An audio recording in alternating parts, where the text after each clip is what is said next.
Good morning, Chair. Good morning, Daddy. How are you? Leugandade. Ardenda Galun. Okay, thank you. Thank you.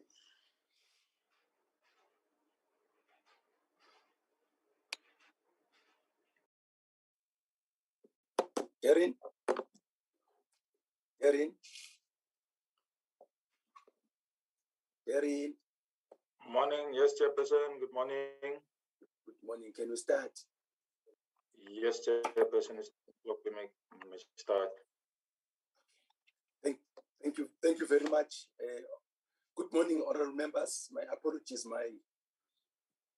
my voice is a little bit compromised, a little bit feverish, but I hope we'll be able to go through the meeting. Honorable members, good morning, and the support staff. Good morning, Honorable Minister Mbalula. You are welcome with your delegation, leading PRASA delegation, Deputy Minister Chipunga. You are most welcome, Honorable Minister.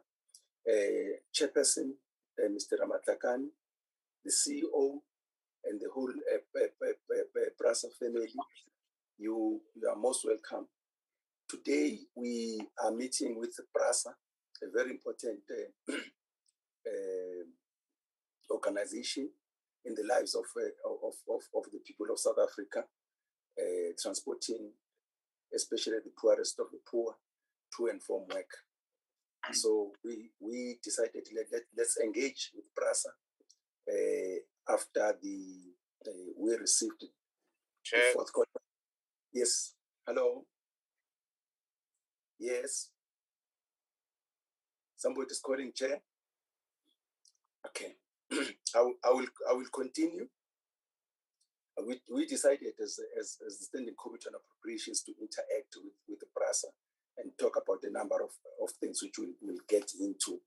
But you are all welcome, and everybody who's on the platform, the members of the media, the members of the public, you are most welcome. Thank you very much. Darren, before we continue, can you get apologies? Chairperson, yes, we received apologies from Mr. Kwankwa and Ms. Peters. However, I see both of them have joined the meeting. And then the Minister of Transport apologized. He needs to leave the meeting early due to prior engagement. That's it, Chairperson. Thank you. Thank you. Sorry, Chairperson. Yes, sir. Sheikh Imam, I'm also attending the Chief Whip's meeting, which is taking place physically today. So I'll joining in, but we'll leave at about 10 o'clock. Thank you, Chairperson. Okay. Chair, same here, my chair. Same here. Oh, okay. Let's try and see how far we go, and I will allow Honorable Sheikh Imam and Honorable Nkwankwa before they leave that they pose their questions or their comment. So, which I think I would like us to be done with presentation in the next 45 minutes. Yes, as I said, that we were having a PRASA led by the minister coming to interact with the committee. Minister, so that you obviously wrote a letter to you. The main concern from the committee and from Parliament is that year in, year out, we pass a budget, we allocate money for PRASA, especially CAPEX, and year in, year out, underspending. And this has been perennial, and we just wanted that let's interact with you and the team and hear exactly what are the problems, when are they getting fixed. The implications, I think, they're obvious to everybody. But for the sake of completion, let me just say, we're having a very tight budget. All departments and institutions, they want more money. So we're saying that those who get money from Parliament, they should be able to use that money, first and foremost, but to also show the results, that's the impact of the money that has been allocated to us. Chairperson, you know that has not been the case with PRASA. So there are many competing needs here, and there's always a temptation to take the money from where it is not used to where it's going to be used.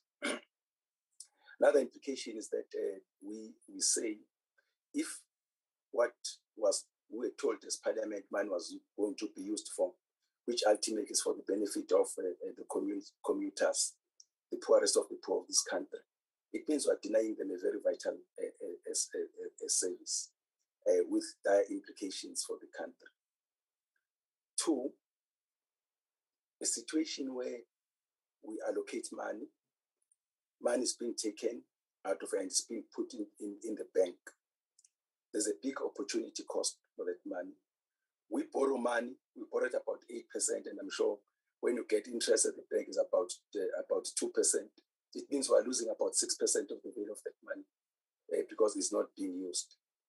But even worse is the question of we don't just say we are providing a service. We are using that money to try and say kickstart the economy. If money in the bank doesn't help with kickstarting the economy. The president has identified infrastructure as a very important pillar in us trying to kickstart the economy, and by so doing, enabling young people to get jobs. If that money is not, that's the service again that we are denying our people. ERRP, Economic Recovery and Reconstruction Plan, is also very much predicated upon what we spend in infrastructure. If we don't do that, again, also contributing negatively to the growth of the economy. There's a question of allowing small businesses, allowing broad-based black employment companies to come in so that they get jobs as you spend your money. Again, that's not happening. So I'm mentioning those things, Honorable Minister, so that we should appreciate the gravity of not spending money. And this committee has been saying, with those department institutions that are not spending money, we think that we need to shift money to other institutions or committees, or departments. You know very well, Minister, from Cabinet, that the competition for resources is very great, even from the very same your department itself. So that's the background of our meeting, and I'll allow the minister to take us through. Minister will decide who you call to continue with the presentation. We have received your apology and it is being accepted, but we appreciate you are taking time and be with us this morning.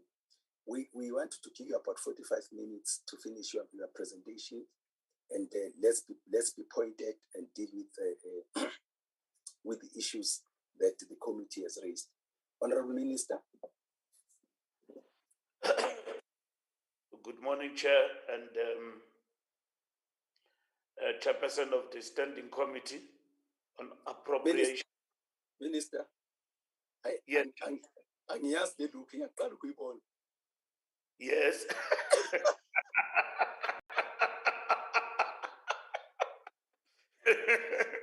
It's a new look, Chair.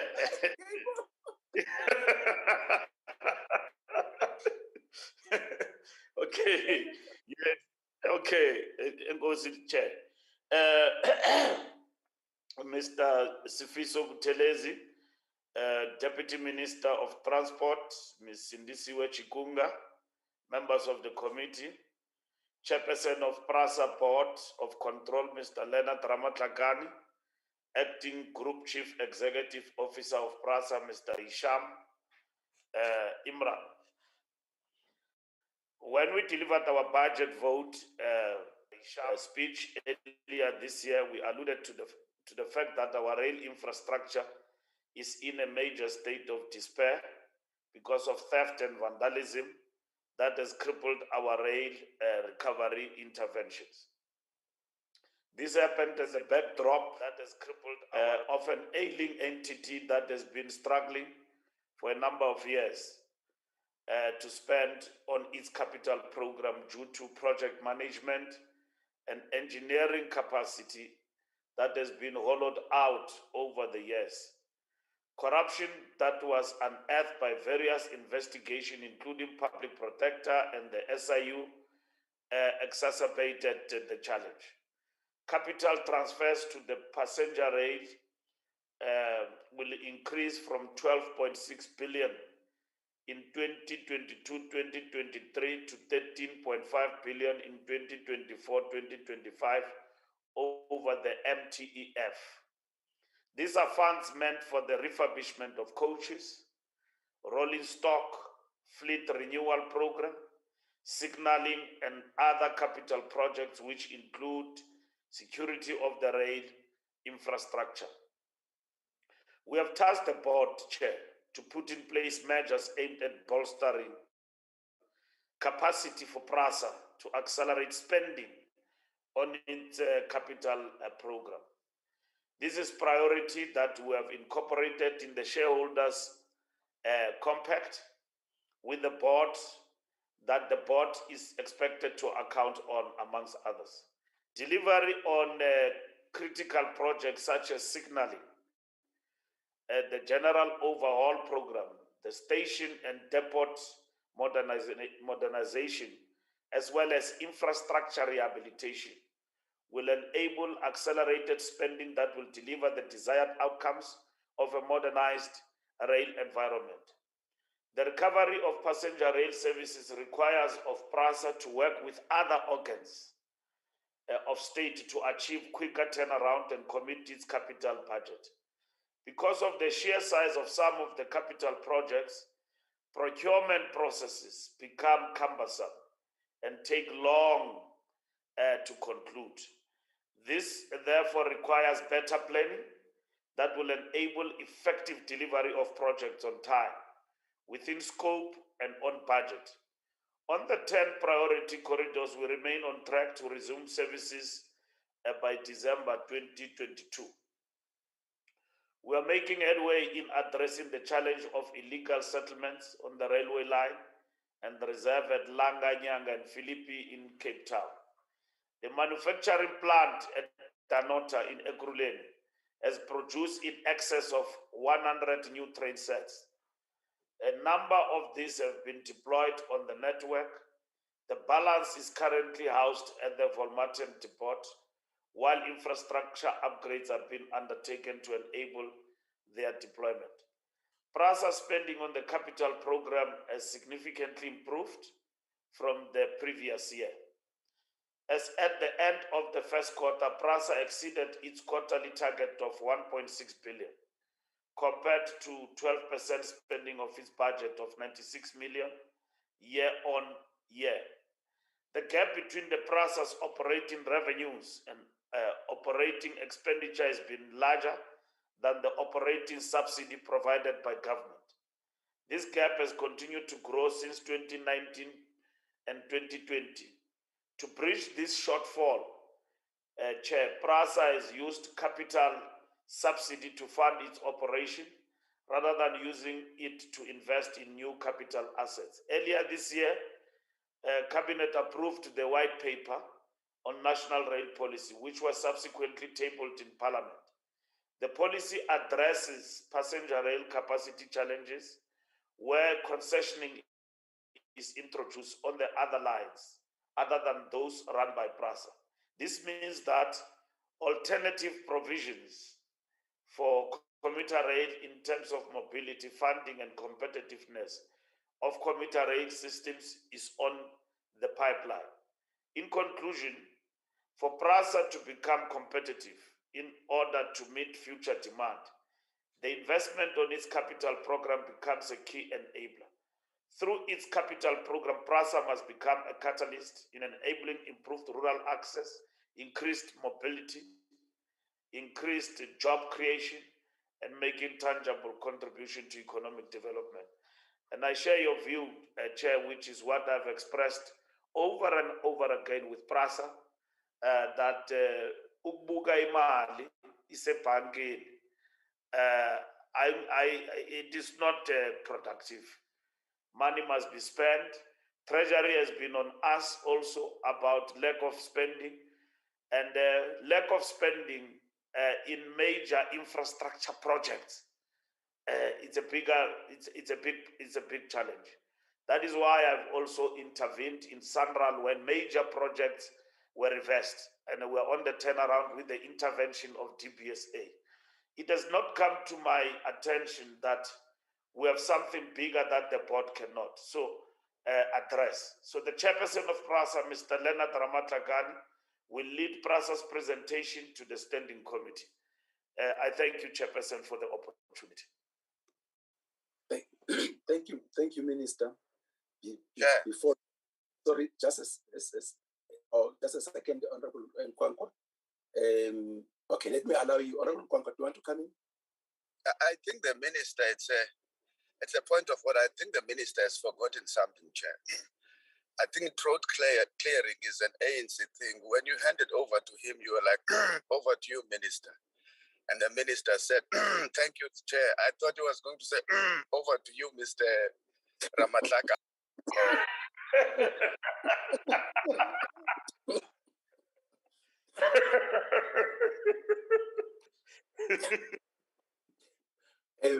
Minister, let me just come in as you go out, because you you know the Sandra, you are having more or less this challenge of underspending. But one thing that we have identified as the committee, which I think the minister should look into, is the depth or the paucity of project management skills. These institutions must report to what are they doing about getting project managers, because project management is it's about planning. We are going to start this, we are going to finish this, the amount of resources and so on, by when and so on. So it's a problem which is prevalent in government in general, and in your sector, it's even worse if one is looking at the amounts that we are looking at. So we've been saying that if there's an area that we need to focus on, is a question of project management skill. That's number one. Number two, your part goes again, Minister. Contract management. We enter into contracts with service providers, right?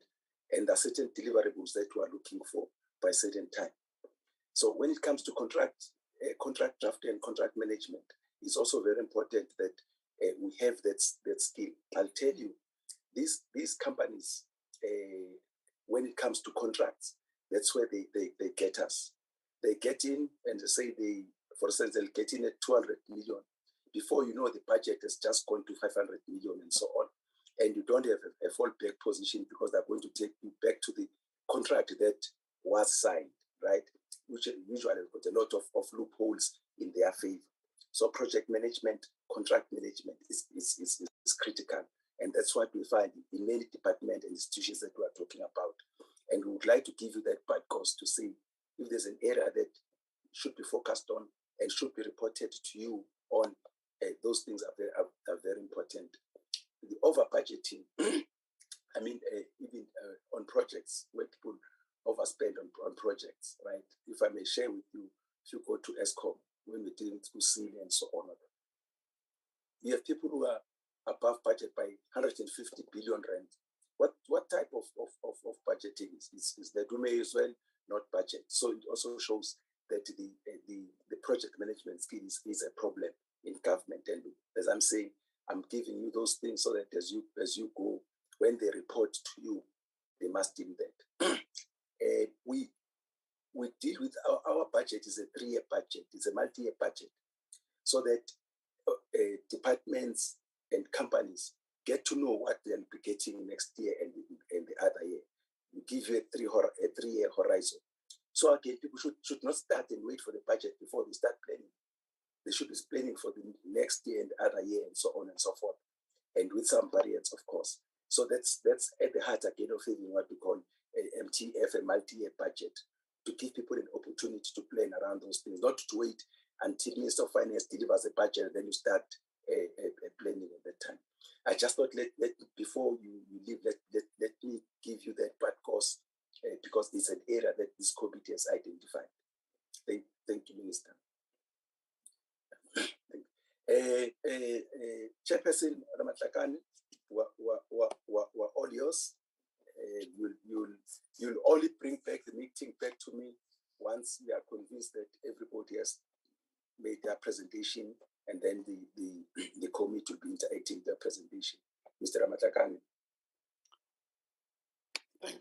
Thank you very much, Honorable Chairperson and the committee, honorable members of the committee.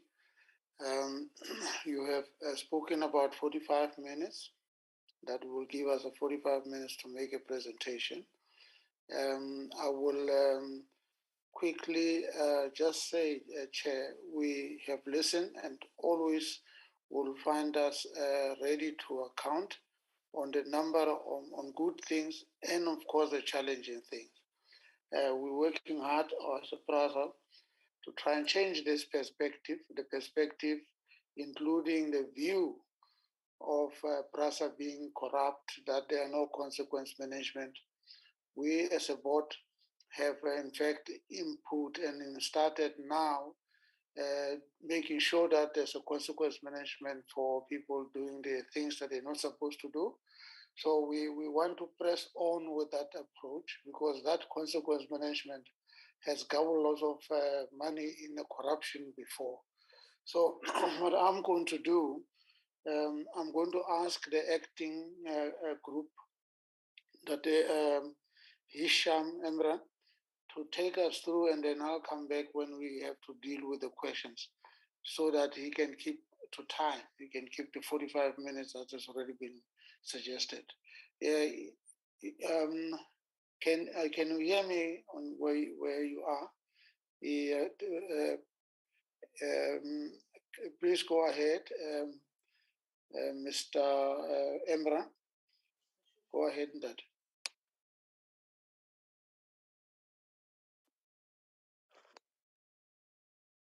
Good morning, Chairperson of the Select Committee. I'm just trying to get the camera to. Apologies. There we are. Thank you, Chairperson of the PRASA Board, and good morning to the Chairperson of the Select Committee, the Honourable Minister. Mr. Hisham. Yes. Good morning. Good morning. Good to see you. And congratulations with your responsibility that you are having. A big one indeed.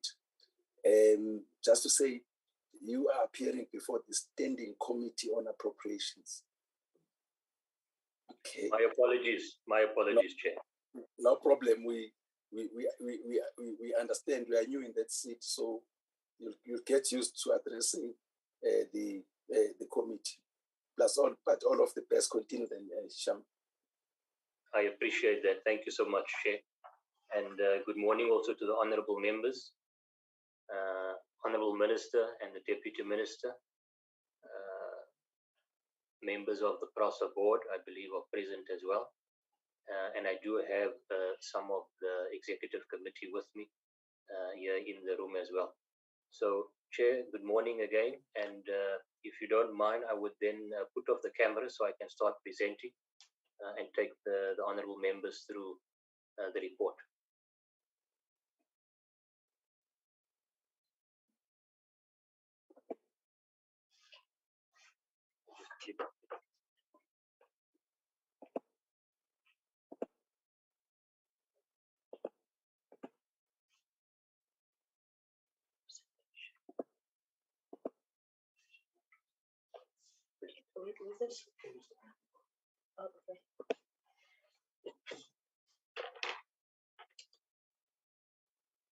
Okay. Chair, is the presentation reflecting? From my side. Okay. All right. As per the request of the committee, we then structured the presentation to deal with, as you've clearly articulated in the opening, chairperson, around underspending that we have seen on the capital program and PRASA.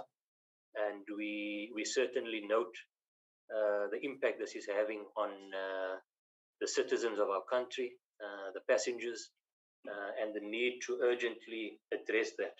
The fact that this money is sitting in the PRASA account is certainly of huge concern if we are not spending it.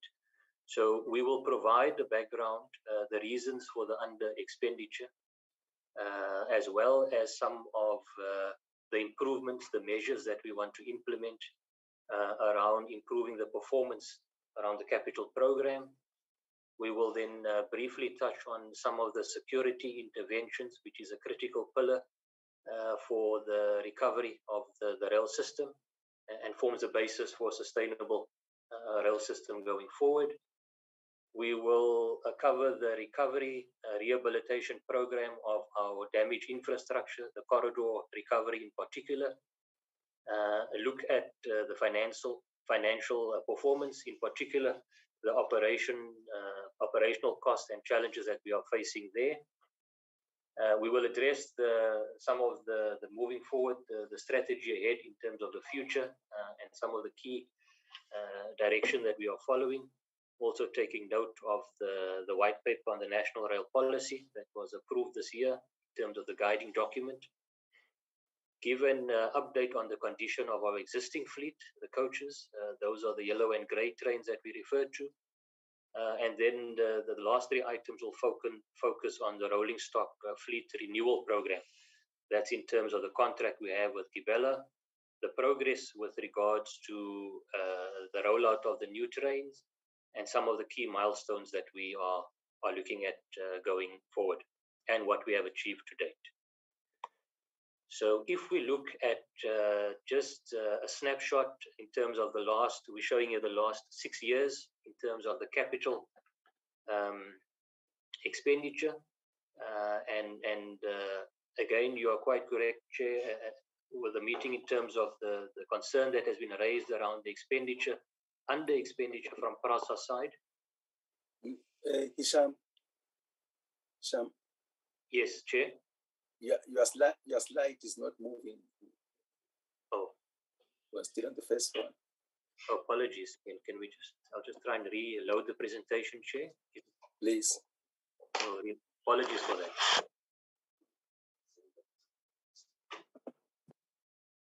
Just reload it. I just want to check the internet.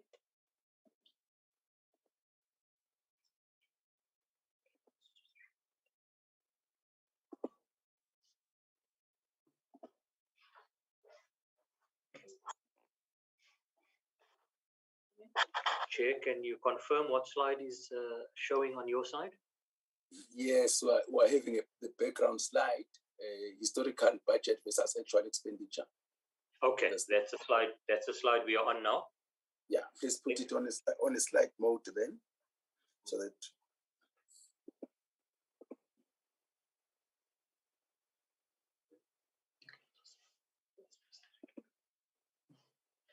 Has it come up on slide mode, Chair?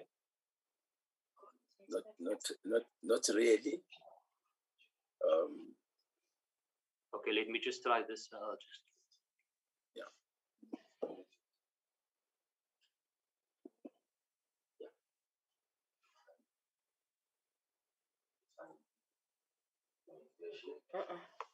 Okay, let's try this.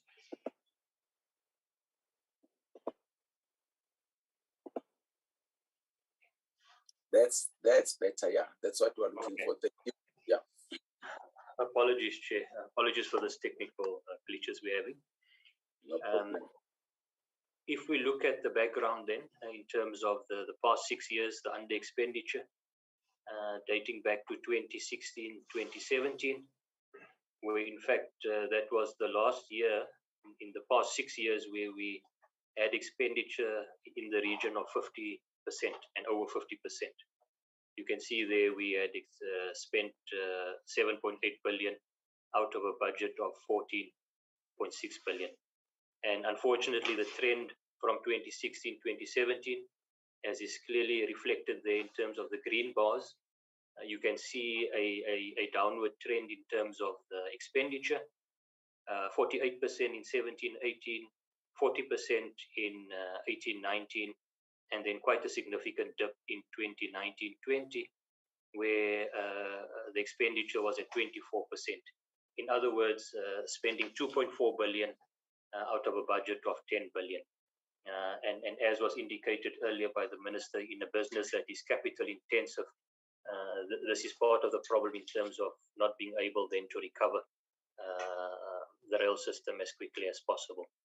While there may have been a gradual increase since 2019-2020 in terms of expenditure in the region of 4.4 billion, it's still only a fraction of the actual budget allocation for PRASA. So last year we were sitting at having a budget of 18 billion and expenditure was sitting at 24%, translating to 4.4 billion. So this just confirms, and I think the concern raised by the committee in terms of under expenditure. If we then move on, honourable members. Okay.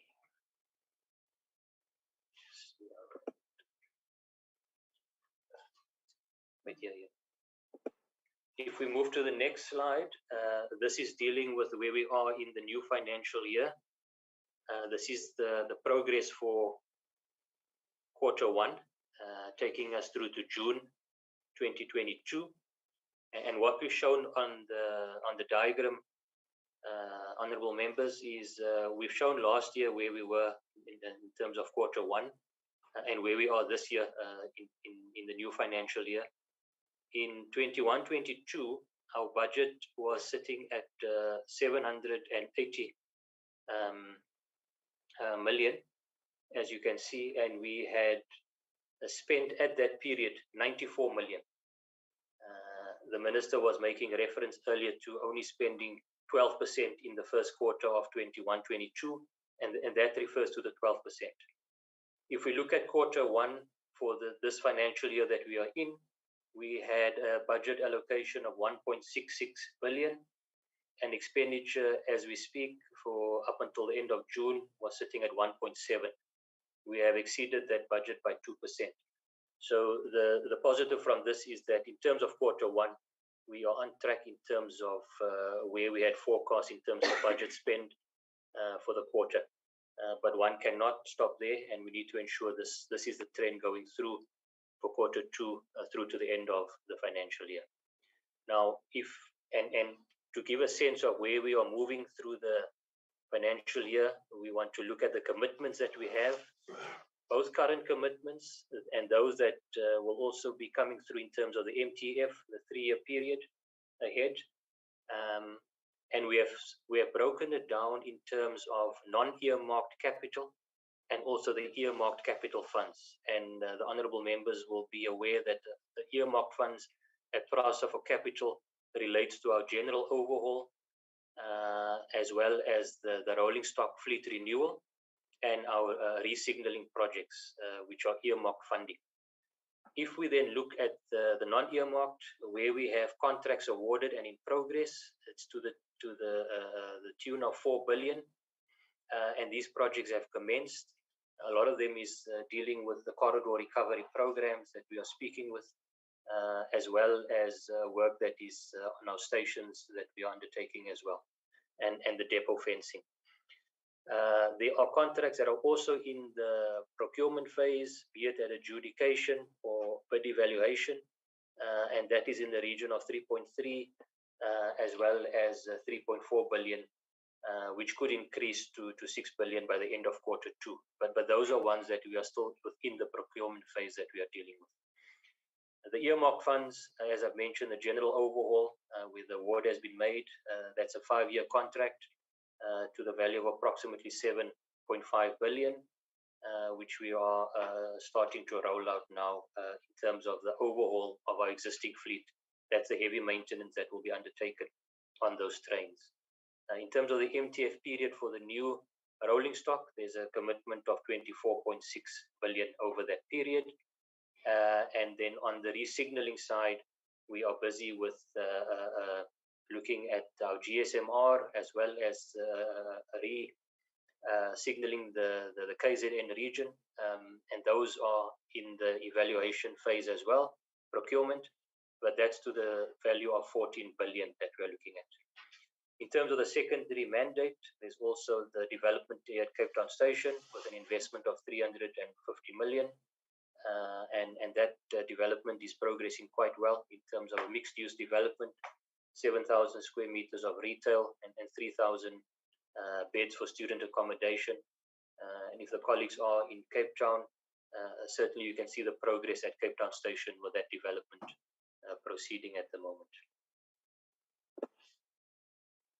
Continuing with the capital commitments through to the MTF, in terms of our existing commitments and as well as those that are in the procurement phase, we are targeting commitments in the order of 36 billion for that we want to contract with through the MTF period. As we are aware, the rolling stock renewal program is a commitment of 59 billion already that is in place and already being spent as we speak.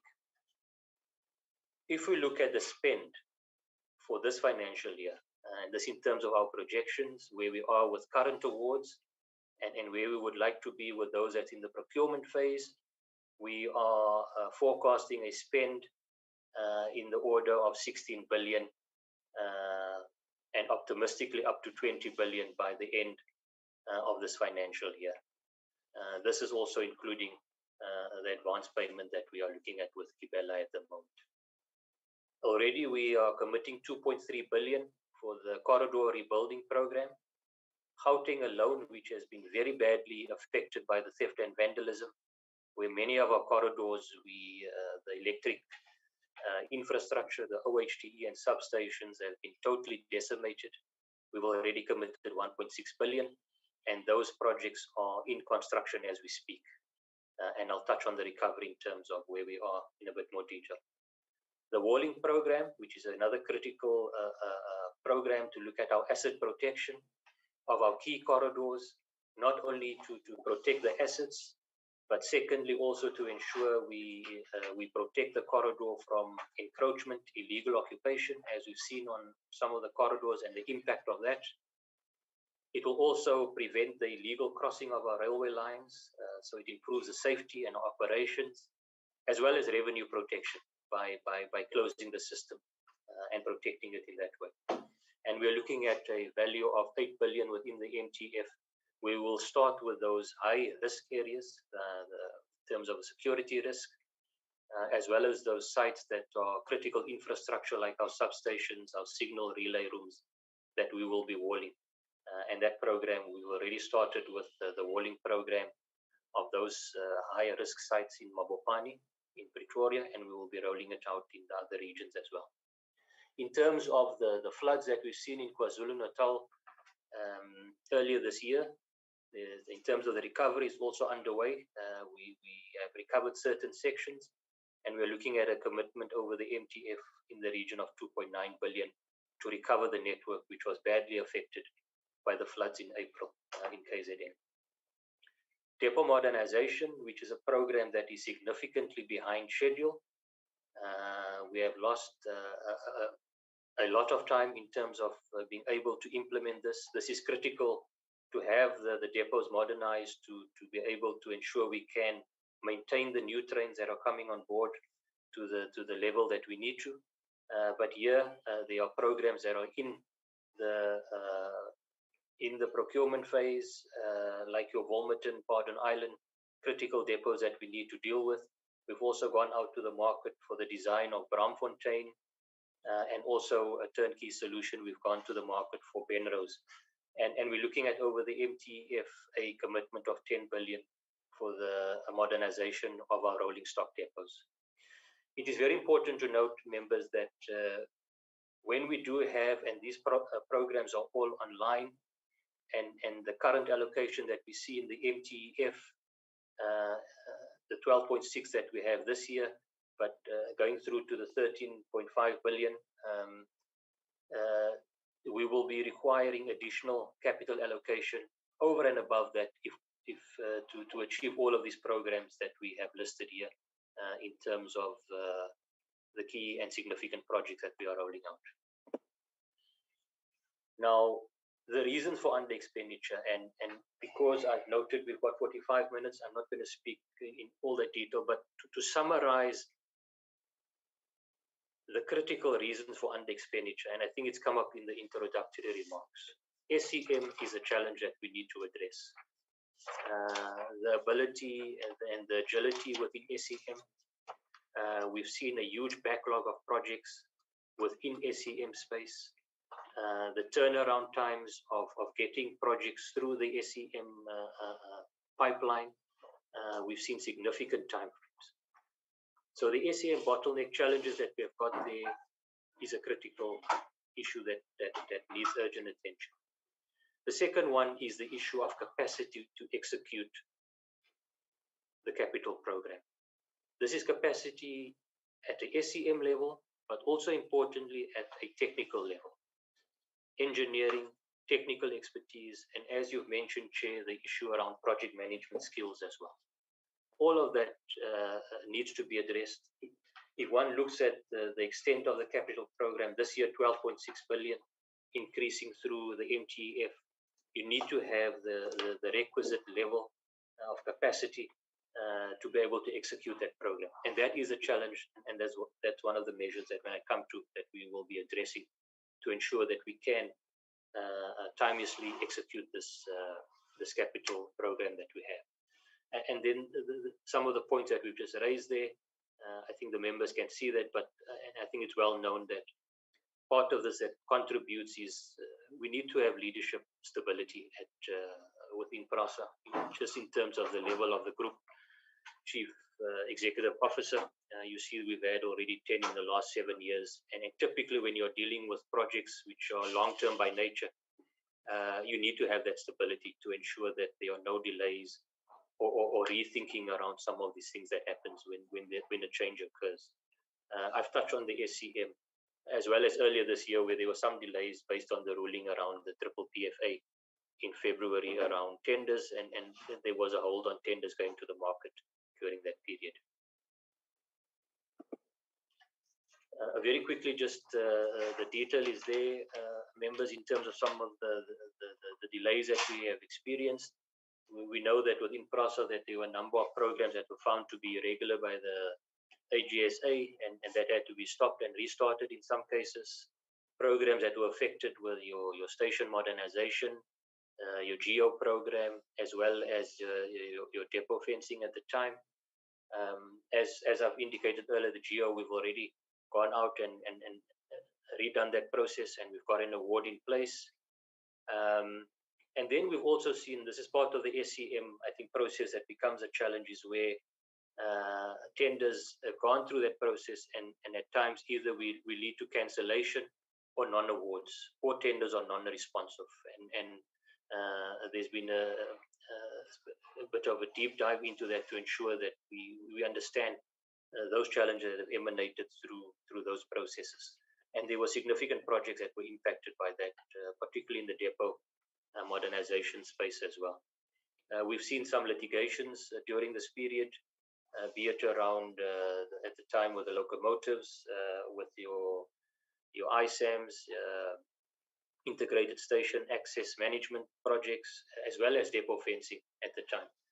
Unfortunately, on some of them we have moved. The depot walling is already in construction as we speak.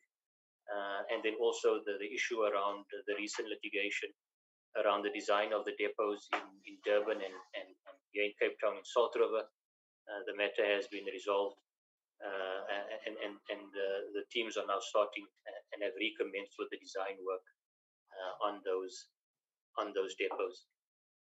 A critical one that we are facing now with the execution projects that are currently in execution is the issue around we're calling it the community unrest, but in essence we see while it's not completely new, but it's certainly on the increase, is the issue around project hijacking, and we've seen just recently here in Cape Town the thugs with the heavy artillery just invading the site and threatening the contractors and the staff, the laborers on site, and we've had to evacuate sites. So these are things that we're seeing an increase in, and certainly a concern for the timeous delivery of these projects, which we are on accelerated programs already.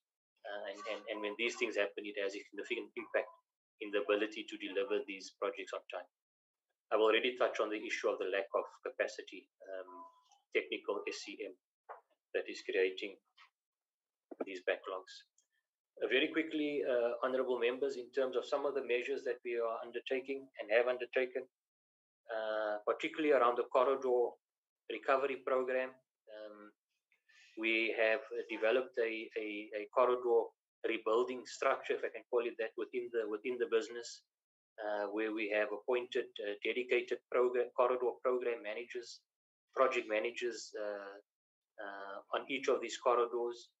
We've re-established the war room at PRASA, which meets daily to deal with the project management issues, and then also weekly at the steering committee level to unlock and ensure any bottlenecks or challenges is dealt with speedily.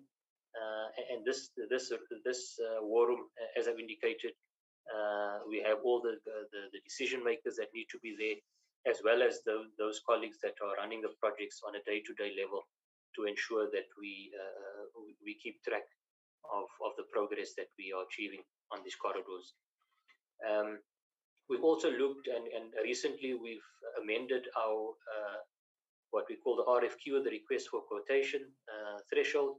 We've increased it from 1 million to 5 million, and this is to ensure that we've got speedy turnaround of projects that fall within that threshold, rather than following a lengthy procurement process for projects that we can turn around quickly and within the 5 million threshold. And we started to move on that.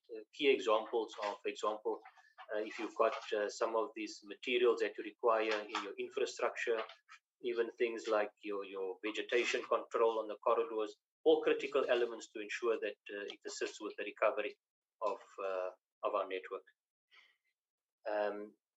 The chairperson of the board was also in the opening remarks, made it very clear on consequence management, and certainly around the investigation through the SIU, and particularly in the procurement irregularities.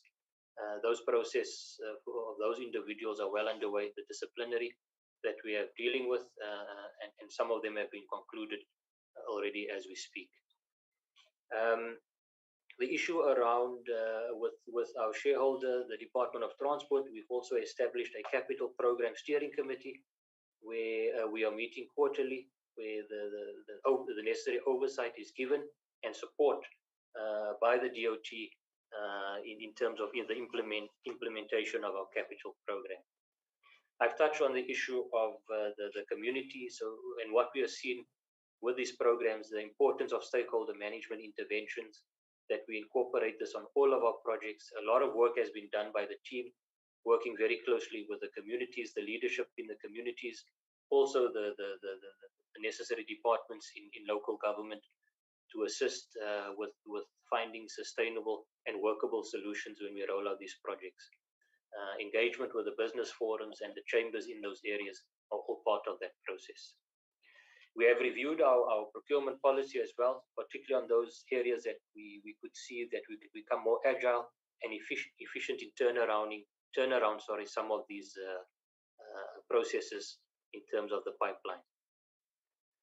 And then what we have done to speed up, just as a practical example, when we are doing evaluation, we are now looking at doing this offsite, where we would appoint a team, and they would be full-time offsite, dedicated from morning till evening, to ensure there's no distractions, and that we have a quick turnaround in terms of the evaluation, and that we can move that to adjudication as quickly as possible.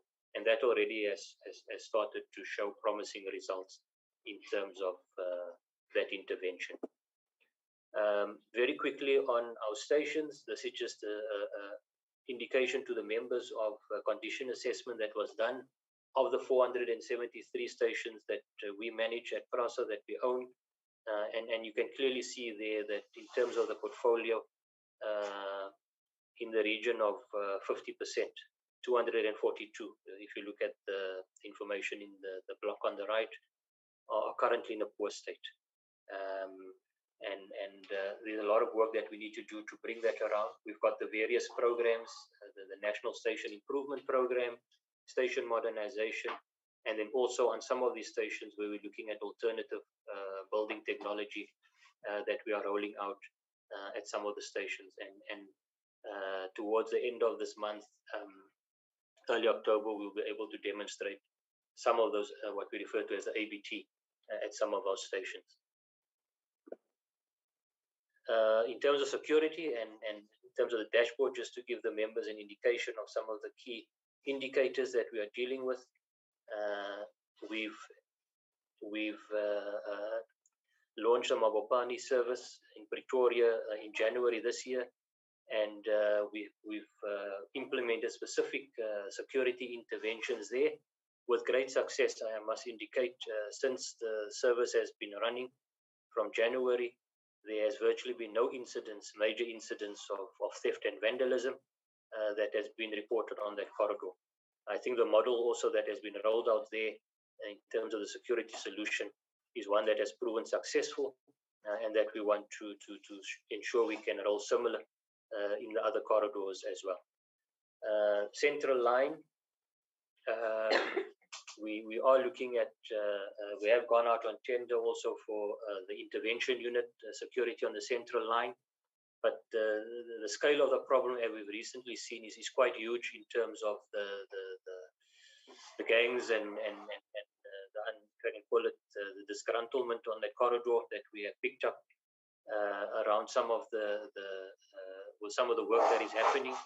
So there is a significant intervention underway, joint intervention discussions with the SAPs, with the anti-gang units, the communities, leaders in those areas to come up with an integrated security plan, and that is led by also the head of security at PRASA is at the forefront of making sure we have a sustainable solution for us to continue with the work on the central line. We have rolled out the security modules in terms of the exit deviation, and these are on the MLPS and Metrorail corridors. We were already deployed through that, I think in the order of 2,500 boots on the ground that we've already deployed across the corridors. Tenders have also closed for firearms and training, as well as security equipment, and we are expecting award by the end of September that will be in place. Internally, we've also looked at the proper structure for group security, and we're busy with the approvals around that as well to get that going. Technology, which is a critical component also of our integrated security approach, which follows on for the deployment of the physical guards. We've already looking at going to the market in September around some of these technologies that we need to do that will deal with having the specifications, as well as dealing with control rooms at both the national and a regional level. But it's very important that for us to roll out this, there are some things that need to be in place, be it at the physical security, but also some of the infrastructure that we need to have in place before rolling out these technologies. A case in point is for example, the walling that I've referred to earlier. Once we've got that walling in place, the technology will be integrated with those solutions. Long-term deployments, and this is a critical one that we need to deal with. This is the long-term, the 60-month contracts that we need to go out with. This is the long-term plan for PRASA. We still need to make sure that the issue around funding is resolved to ensure that we move with these contracts. But it's critical that we get this moving and get the requisite forces and numbers to protect the critical infrastructure of PRASA. We are hoping that we're moving in October and going out on tender for these long-term contracts. I've already touched on the issue of disruptions and the community issues that we are dealing with. Very quickly, honourable members, this is where we are with the recovery of what we refer to as the 10 priority corridors. You will see the first 4 we've already opened in January this year was Mabopane. Here in Cape Town, the Southern Line, which is the Simonstown line, as well as the Northern Line, that is Cape Town to Belleville, via Goodwood, was opened in March. And then in Pretoria, the Salisbury line was opened in March. And we have the blue trains, the new trains running on Mabopane, on the Southern Line, as well as Salisbury. And we're busy with the testing for the Northern Line as well. So we've got the new trains operating on those corridors. The ones that are currently underway in terms of the rebuilding in Gauteng in particular, 5, 6, and 7, we're working on the Pienaarspruit to Pretoria corridor, and as the Honourable Minister indicated, that we are targeting that by these corridors will be back by the end of the year. We are rolling them out. We are really accelerating where we can and pushing that by September. Towards the end of this month, we would be launching the Pienaarspruit Pretoria corridor. The following month, we'll be looking at Naledi to Johannesburg, and then the month thereafter, Larala to Johannesburg. There are significant issues that we are working very closely with the contractors, be it around the long lead items for these projects, as well as material availability, that we have been working very closely with not only the contractors but suppliers to ensure that we meet these very tight timeframes. Central Line, honourable members will be aware that in July we opened the section from Langa to Belleville, and that's via Sarepta. That's the line that passes through the UWC and Cape Peninsula University, Technical University. That's the line that we opened in July, 26th of July to be exact. And we are looking at phase 2, which takes us through to the end of this year, where we are focusing on the line down to Khayelitsha, Chris Hani, as well as the line to Mitchell's Plain, Captain's Clip Station that we need to open. But there are significant things that we are addressing on this corridor. The issue of encroachment, the removal of those settlements is quite critical for us to ensure that we can run these services. As well as we want to, as a phased approach, also open the section from Langa to Nyanga before that, before the end of December. But again, the challenge at the moment, as we speak, is about this, getting the integrated security plan in place to ensure that the contractors, as well as those community members that we have employed, can work in a safe environment. At the moment, that is what we're working with quite closely. The teams, as we speak, are not on site until that is resolved again. And then in Durban, the KwaMashu and Umlazi corridors that's been impacted by the floods. We are busy with the cleanup and work there. Already we've managed to incrementally open up sections of the line, as well as introduce some diesel service, KwaMashu in particular to Durban, as well as Tonga to Durban, where we've introduced a diesel service to ensure there are services at least running while we're still busy with the recovery works. And we're looking at also before the end of this year to bring back particularly KwaMashu and Umlazi, which is the critical high volume corridors in KZN. This is just some photographic evidence here of the work that is happening in Gauteng. You can see we are busy with the OHTE, that's the overhead traction equipment, that cabling that we are reinstalling, and also the substations, the photographs on the right, that we had to rebuild our substations from scratch. We've had to also procure, and we're installing new transformers, and these are typically the long lead items that impact the time frames for these projects.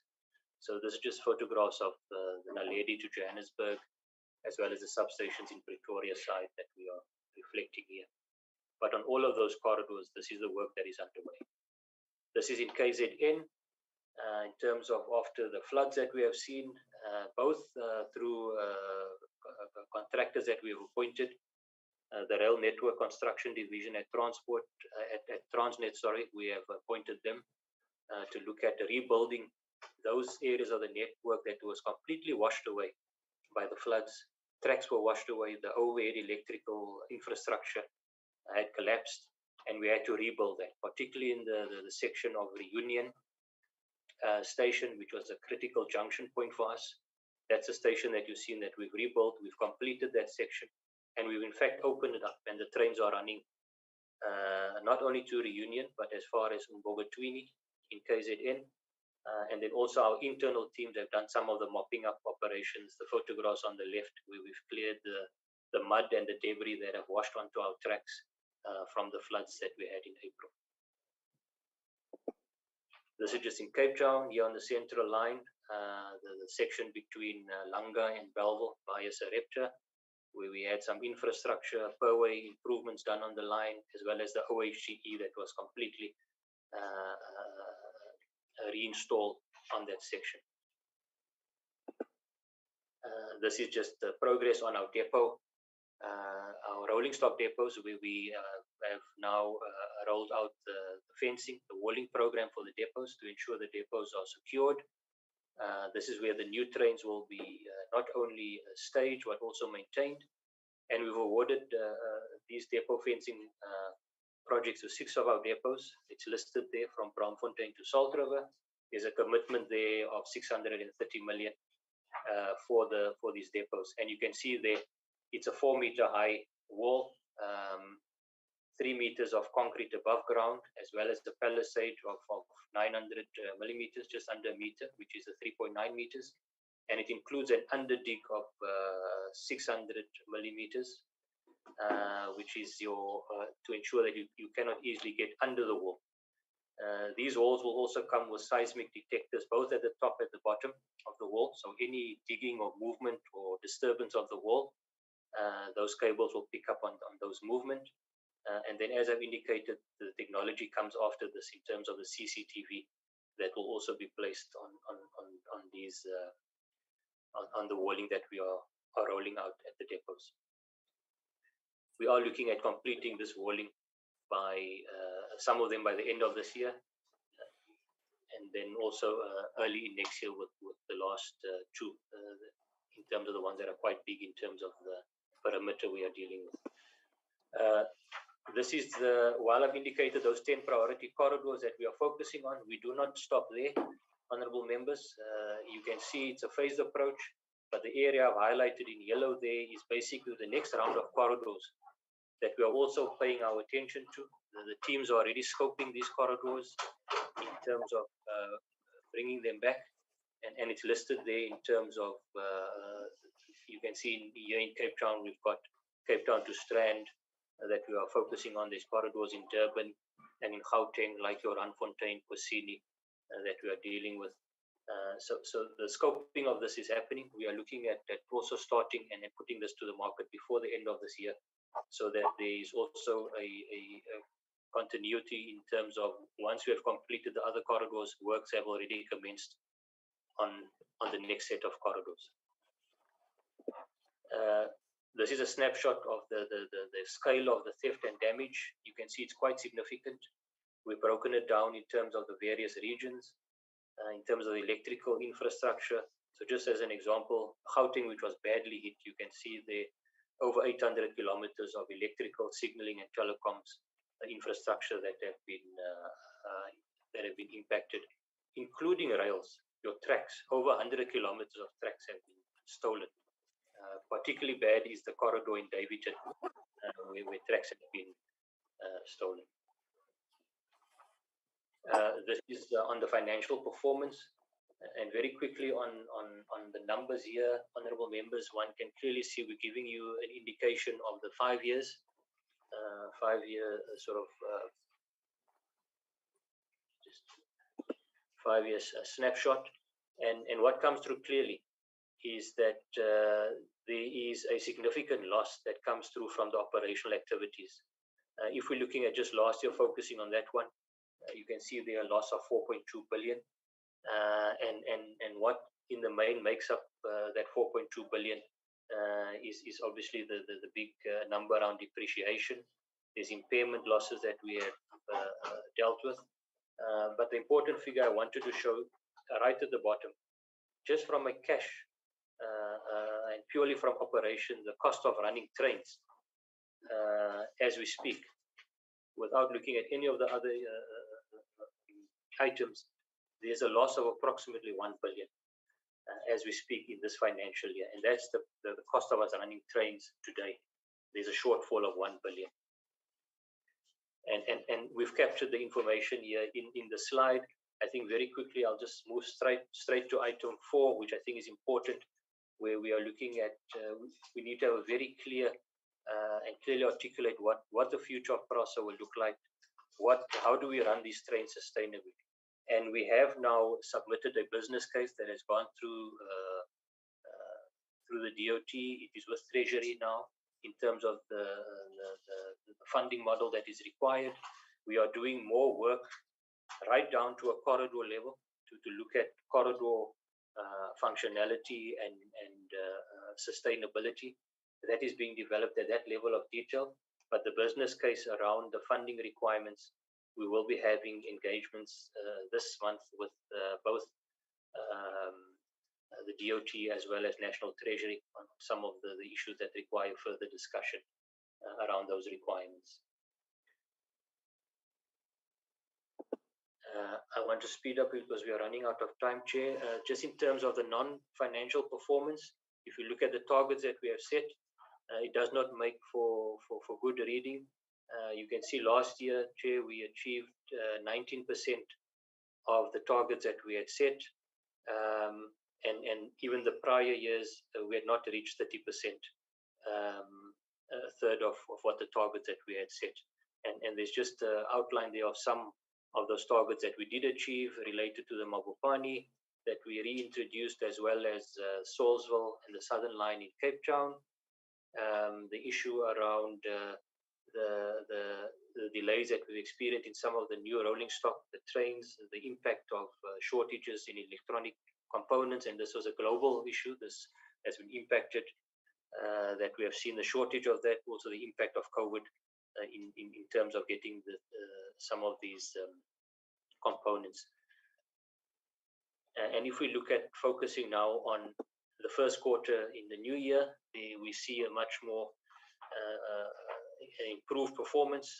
The first quarter of this financial year, end of June, we were sitting at 50% in terms of achievement of targets. And if we take that forward just by a month to the end of July, it had improved to 60% of targets that we have achieved. So there is an upward trajectory from where we are, and we need to maintain that progress that we are seeing. I've touched on earlier around the capital on the earlier slides that in terms of the first quarter that we have achieved, that spend in terms of the budget versus actual. The rebuilding program, as I've mentioned in Gauteng, is quite extensive, and that work is happening as we speak. We will be recovering that this year, by the end of this year, as we've mentioned earlier. The GEO program, we've made awards, Chair, and we are busy now with allocating the coaches to the various providers to undertake these heavy maintenance cycle. We are looking at where we can also accelerate this program because we have lost significant time. We've had a period of 2 to 3 years where we were not able to do the GO, and many of our coaches are now require that heavy maintenance cycle. And then the depot modernization, as I've indicated, is significantly behind, but there's progress now with projects in evaluation as well as projects that's out in the market that we need to move speedily towards getting it to the implementation phase. And I've touched on the issue of the security earlier, but this one is critical to ensure we've got when the rebuilding process is completed, that we've got sustainable security solutions in place to ensure there's not a repeat of what we have seen in the last few years in terms of the virtual decimation of our corridors through theft and vandalism. The issue of the National Rail Policy, guiding document to address the issue of the capacity challenges, investment that we need in Hello, Minister.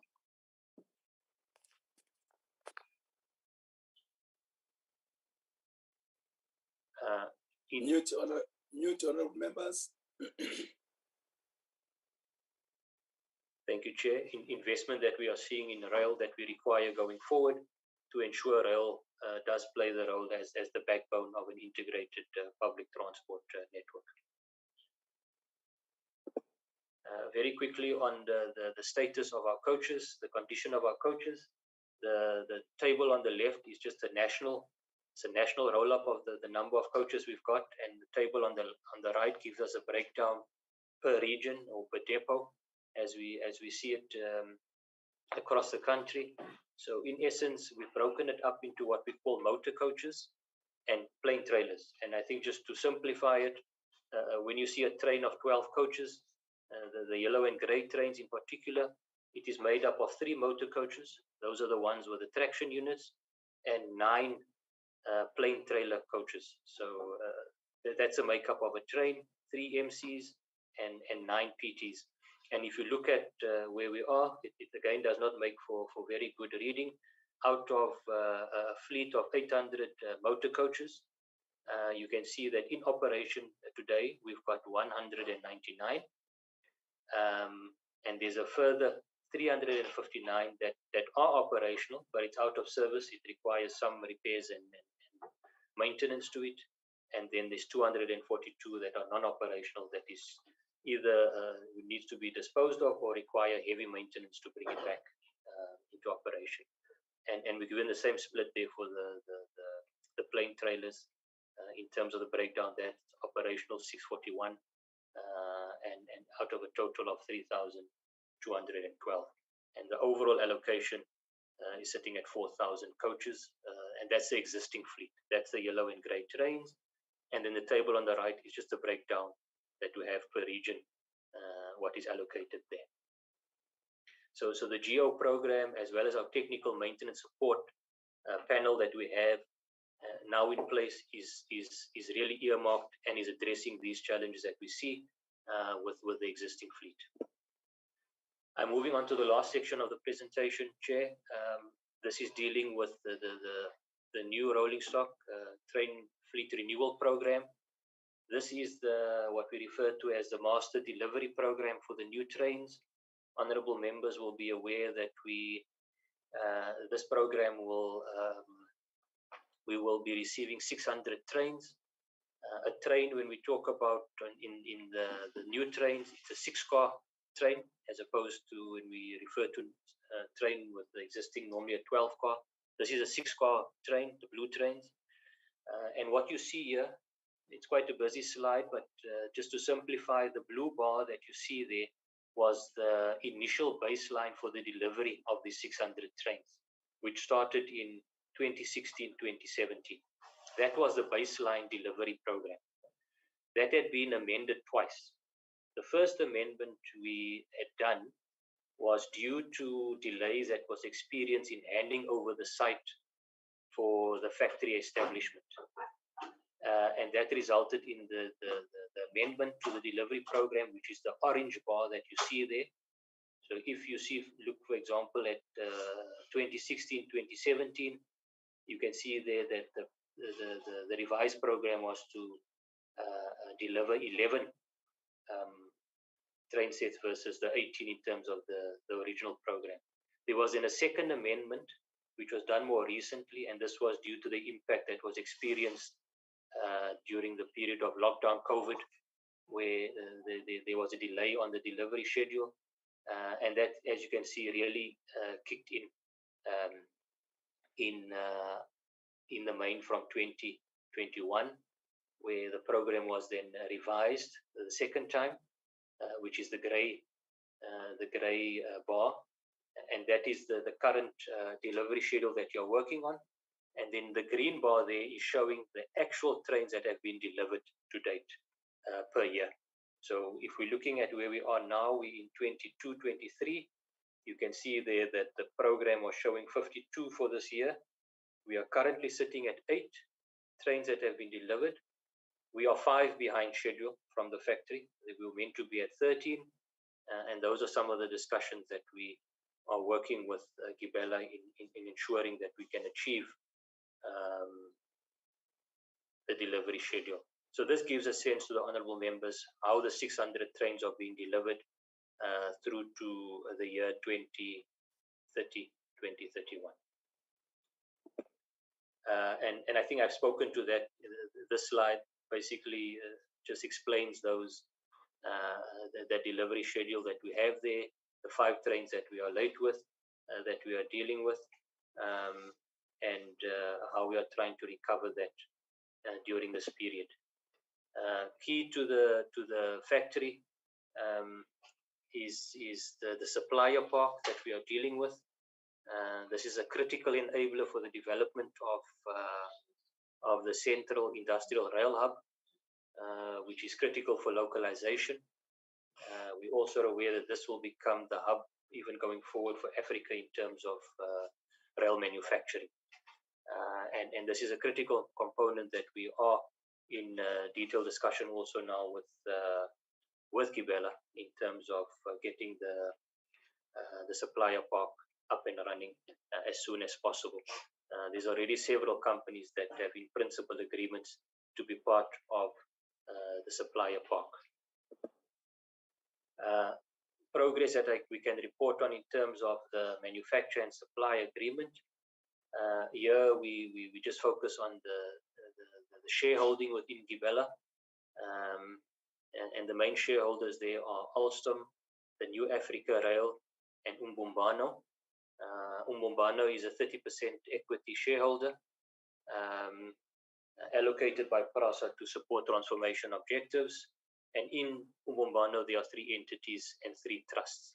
The 3 entities are Kipunwayo Rail, Community Rail Services, and Elgin Identity Rail. And the 3 trusts that we have there are the PRASA Employee Trust, the Gibela Employee Trust, and the PRASA Education Trust. And the breakdown of the 30% is indicated in the table in terms of the entities as well as the trust. It's indicated there. Now, Umbumbano, which is the 30% equity shareholder, is really, I think it's important that I am spending a bit of time on this one in the program, is really looking at 2 fronts, how they are participating. One is through the direct shareholding through Gibela, but also secondly is to enter the rail industry through providing goods and services, that they are positioning themselves to become a supplier of components for Gibela. Now, I've alluded earlier to the issue around some of the discussions that is happening, and also around the issue of looking at advance payments to Gibela around some of the challenges, cash flow challenges. But within this discussions, parallel discussions, is also looking at the issue around shareholding and increasing that value of the if I can call it Ubumbani, in terms of increasing that shareholding from the current 30%, increasing it by 19.1% to 49%. And those discussions are currently underway around the shareholding arrangements going forward. This is just progress in terms of enterprise development. You can see there in terms of the job creation through the Gibela program, overall headcount of just over 1,000, 1,029, and of that 1,018 are citizens of the country of South Africa, and of that 998 are black citizens, and we give the breakdown of that number that are fall in the youth category, skilled, women, as well as disabled, and the numbers are provided there, the breakdown of the 1,029. And then in the various, if we can call it manufacturing areas where these jobs have been created, be it in logistics, engineering or design, human resource, environmental, health and safety, the breakdown of that 1,000 is provided there in the various categories that we have within Gibela. The summary of the skills that will be required for this program, a total of 19,500, and the breakdown there of that 19,500 is provided, where you would require 6,700 artisans, engineers of over 4,500, trade workers and so forth. And again, on the right, you then see the number of people that have been trained to date per category.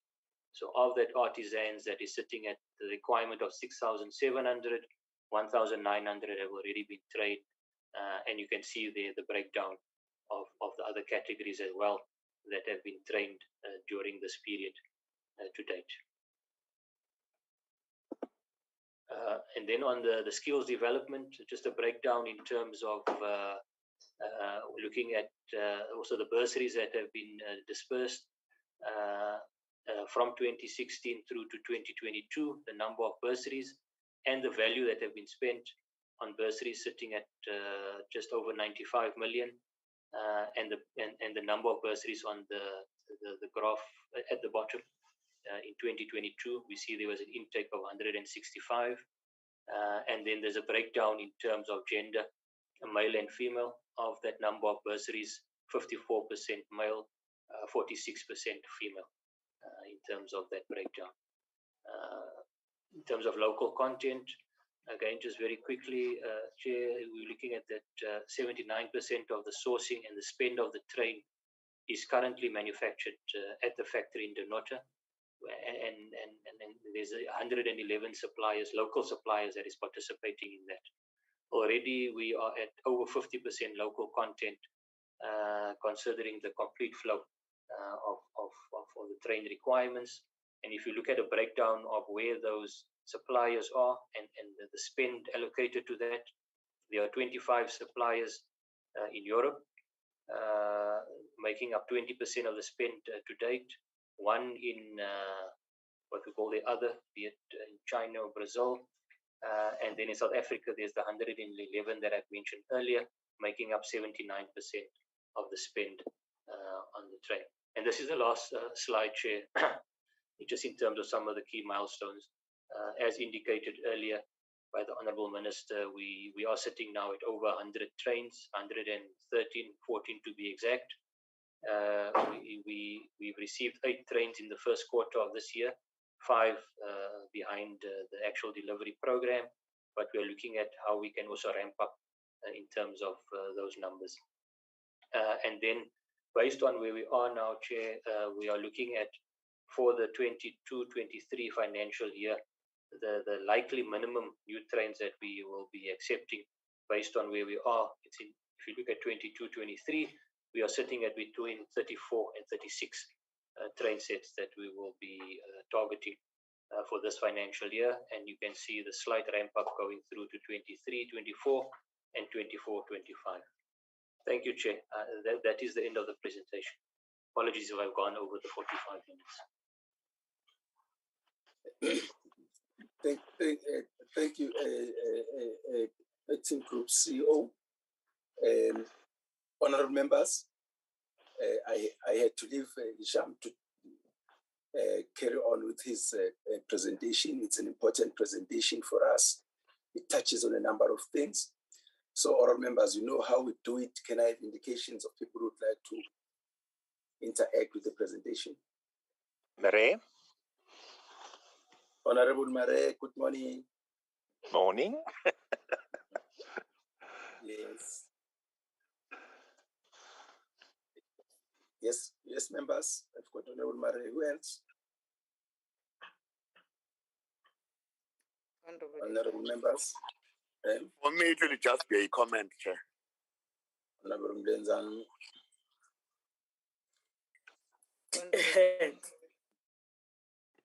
Honourable Dechale. Honourable Peters. Honourable Tangweni.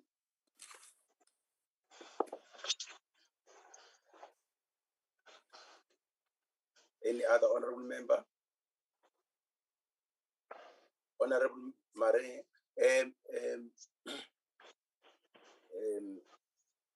you will note the questions, and then you'll only come at the end of the questions, Chairperson and CEO and the team.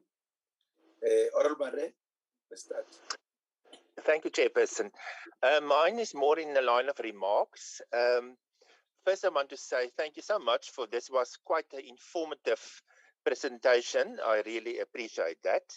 Secondly, I would want to say it is quite clear currently in South Africa we're in economic down spiraling.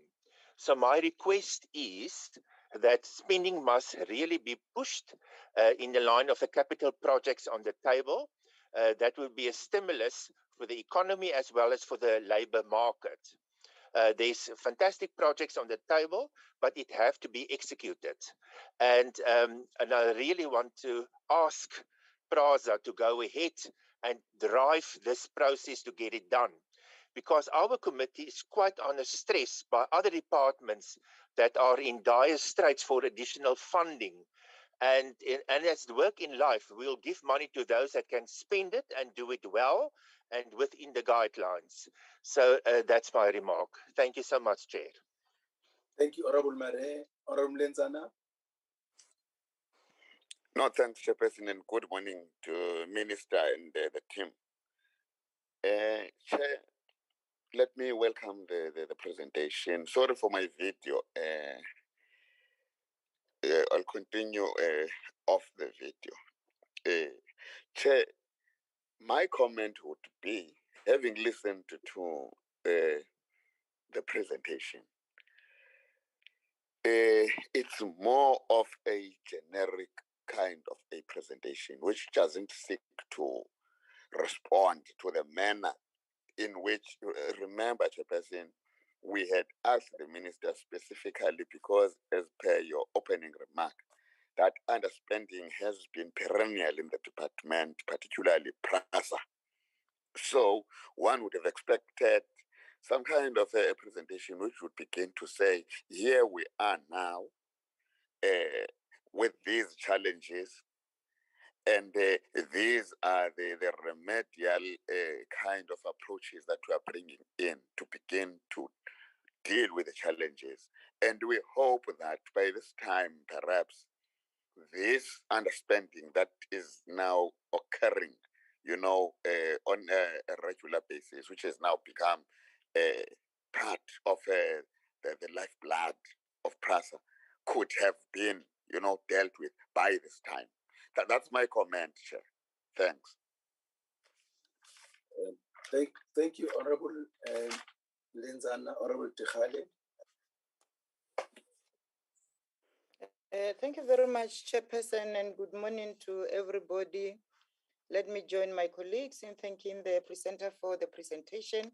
Indeed, it was well informative. Honorable Mlenzana just touched on the issue of underspending. Chair, it was one of what I wanted to talk about. It is really not pleasing us, and I have noticed that it is not an issue of this department only. Many departments are underspending. Maybe the minister should just assist us and make sure that this time they make sure that they deal with these monies that we allocate to them and they don't underspend. I was so surprised, Chair, one day to notice that even Treasury sometimes don't use the money allocated to them. My question is on the issue of the 10 priority corridors, whereby they are busy refurbishing where there's a damage, and there are timelines whereby they're saying by this time they will be done, or they're thinking that it will be closed. So my question is, how far are they now? Do they think that they will meet the deadline? Moreover, that there's somewhere where they are saying they are going to finish this month of September. So I just want clarity on that one. If they will meet the deadline, it will be a good thing. Now, the last one that I have, Chair, I have seen that KZN, Western Cape and Gauteng, they are really working so well and they're assisting the people. So here in the Hale, we have a station whereby when I was still in my high school, attending high school, Chairperson, we were having a train whereby it will assist people from the area to town in the morning and take them back. But then it stopped way back.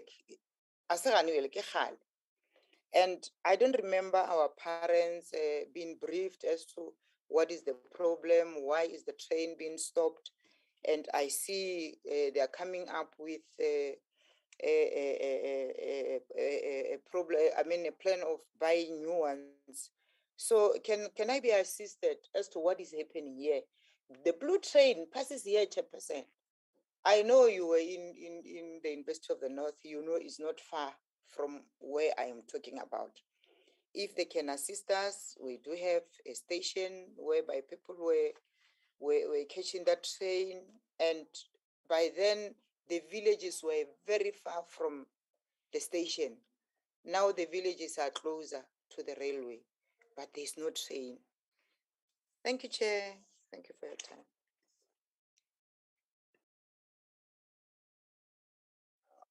Thank you, Honorable Tikhale. Honorable Peters, please come in. Chairperson, like you can see, I'm not a robot, but there's something wrong with my video, and ICT is busy trying to help me synchronize my gadgets. But I would like to take this opportunity to thank the minister, and I was informed that the deputy minister is also on the line, as well as the chair of the board of PRASA and probably other board members. But I also want to take this opportunity to thank the presenters and presenter of this presentation. And Chairperson, if you allow me, may I switch off the video?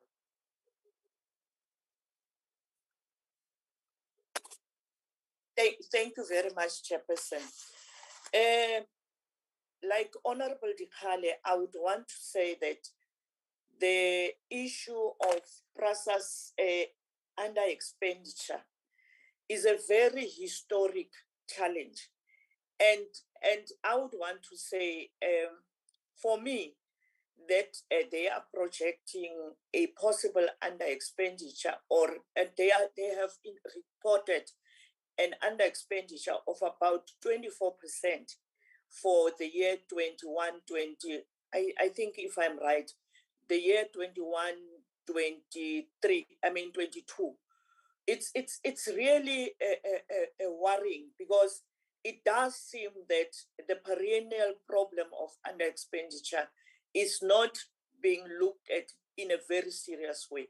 And Chairperson, I must raise this because I'm a bit disappointed that the board chairperson, having been a member of parliament, serving in the transport committee, knowing these challenges, even the challenges that led to the issues between the then minister and the board chairperson at the time, being an issue of under expenditure, I would have believed that he would have been of great assistance to the minister to deal with this challenge of under expenditure. And I think the issues raised related to COVID and its impact, yes, one can hear that, but one thing that surprises me, Chairperson, is the fact that when the hard lockdown was introduced, the issue of security of the infrastructure of PRASA was not seen as an essential service. And I can understand why, because we are now sitting and reeling from the damage that has been caused to the infrastructure. In fact, the theft of key rail infrastructure, signaling, pairways, and all those is really worrying, because it tells you that has also delayed the recovery or the modernization of the infrastructure and depots of PRASA. Because right now, even the new trains will not be able to run because of the fact that the rail tracks have been stolen in some parts. And I just want to know, between Transnet and PRASA, as well as the rail safety regulator, where are you with regard to the issue of the railway police? Because yes, I've seen some actions in the Cape Town station, but that action is being claimed by the Western Cape and Cape Town Metro.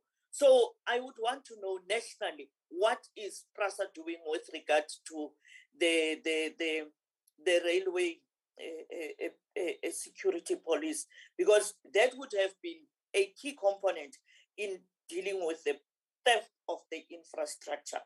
Because sometimes you also realize that this theft is perpetuated by people who know exactly where the networks have been laid and where the traps are for them to avoid. And the other thing is, with regard to the scrap metal industry, what is the input of PRASA in the what is it called? The dealing with the challenges of metal infrastructure. I know that the DTIC and other departments are busy with possible legislation, but it is long overdue. And you know, seeing on media and reading in the print media about the rail tracks that were loaded into a truck going towards our neighboring countries, it is truly an indication of even the fact that the border management company has not been fully briefed about this thing. With advancement of technology, Chairperson, I would actually believe that by now, the infrastructure of PRASA and Transnet would have been barcoded so as to avoid it being transported all over, because if it has some tracking mechanism, it would then be able to deal with the challenge of this. The other thing, I think Honorable Dikgale is speaking to this point. The old stations and the Shosholo, is it Shosholo Zabe? Yes, the long distance train.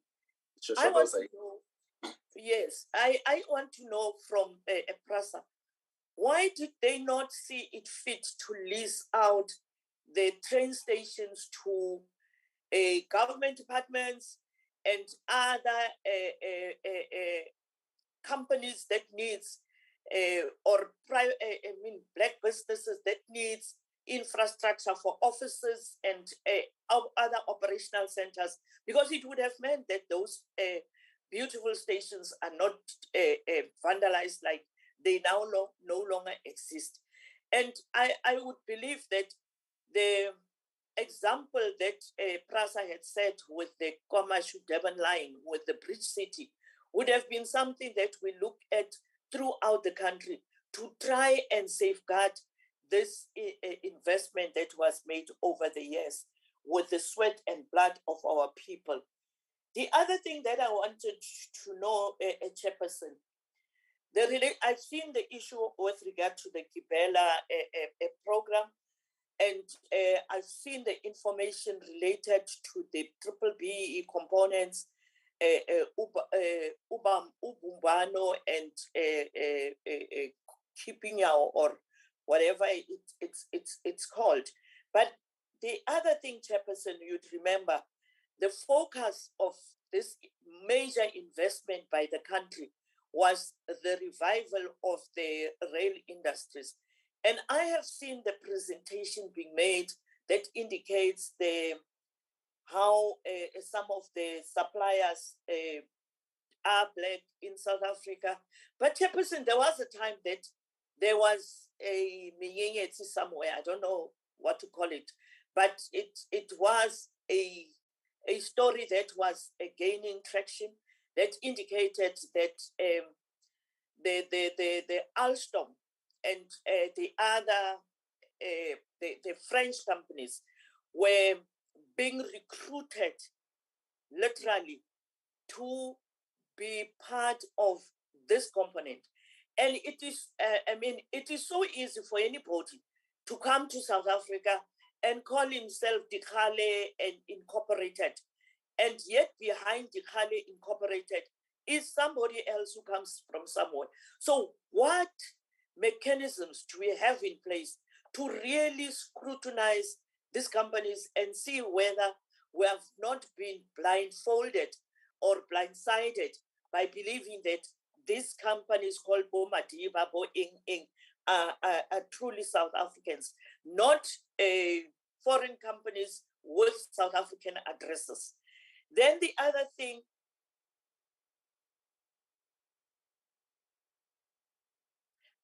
I've seen the slide, but Chairperson, I did indicate on the chat that that slide is making me squint eye. Even if I tried to enlarge it on my screen, it went beyond the screen. So it was a bit of a challenge. I want to know how many of the Black-owned, women-owned, youth-owned companies have benefited from being suppliers to this thing, to this company. But also I see in Chairperson, PRASA talking about skills development. I want to know whether there is a relationship with regard to training institutions in South Africa, especially we're looking at the bursaries that are being given out as that Gibela initiative. It would be important. Remember, Chairperson, the Minister of Higher Education and Training once declared that every workplace should be a training ground. So it would be important for us to know whether there is a training component, especially with the skills levy of this company, but also that students, when they have completed their studies, irrespective of whether they have been funded, because some of our people might not qualify for the bursaries because they are part of that missing middle the Minister of Higher Education always speaks about, because they are either children of public servants or people who have got business, and the what is it called when the income levels are considered, the mean test throws them out. So it's important for us to know whether when they complete their studies, which their own funding, they are able to go for as a graduate in training to the Gibela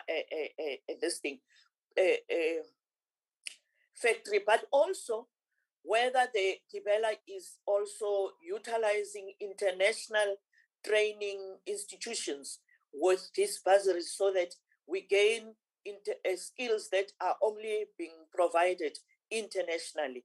I know the Minister of Higher Education once said that recognizing foreign trained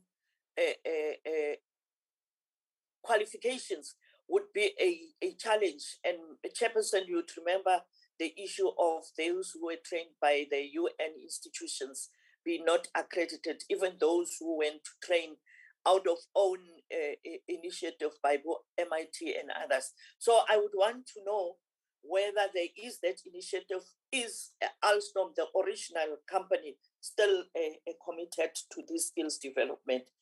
The other program, Chairperson, that I would want to know from PRASA is the Women in Rail initiative. We just emerged from the Women's Month. I would want to know whether the Women in Rail initiative is still in place. Is it flourishing? What is PRASA doing with regard to making it possible that companies owned by women are benefiting from the initiatives by PRASA all over, not only with regard to Gibela, but also the internal program managers in the department? Are they still in PRASA? Are they still in place? Because I would remember at one stage we were informed that the Women in Rail initiative was still born. So it is important. I also want to know, there was an initiative that was driving the STEM program, which is the science, technology, engineering, and maths initiative. Is PRASA still part of that to make it possible that young women can be made aware of the need for them to participate, and in particular to study maths and sciences?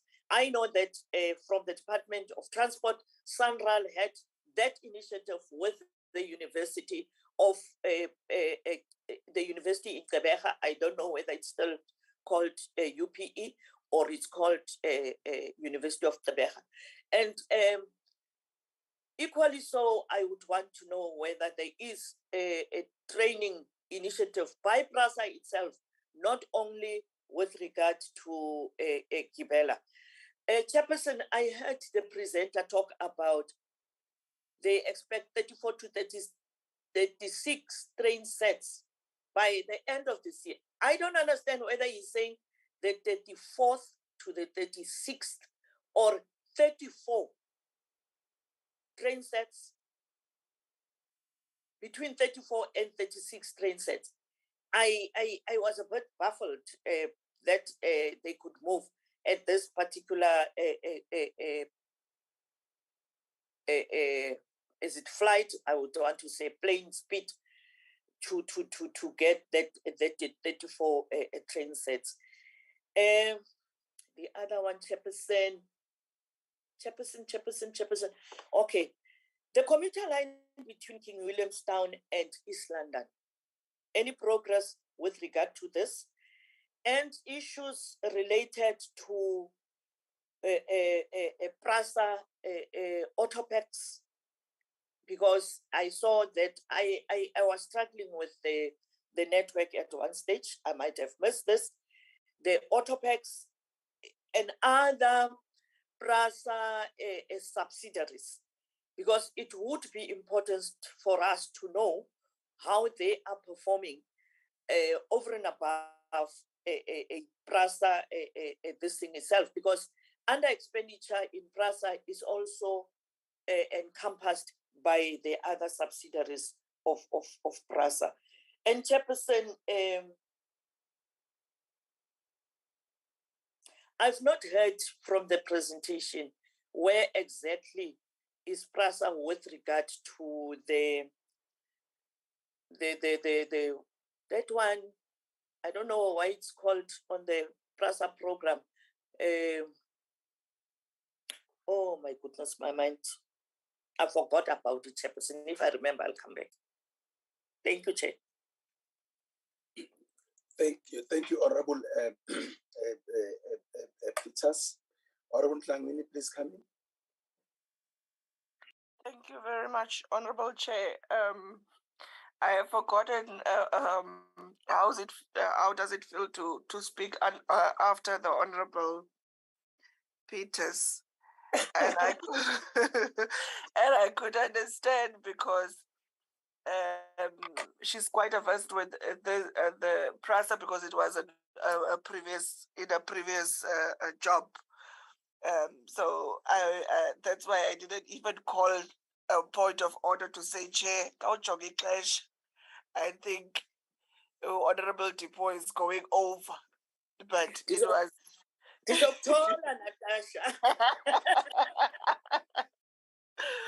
But nevertheless, Chair, one of the few issues that I picked on, Chair, is the issue of the localization.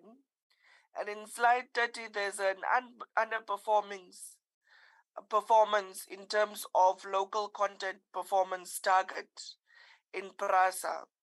So what is the remedial action that PRASA is going to put in place to ensure that we do procure or we do meet our 70% target in terms of procuring locally? Because there's a notion of we going and procuring trains and things outside the country, and then it gets assembled in South Africa, and then we call it's locally procured. It's not. It's only locally assembled. So we need to differentiate between the two.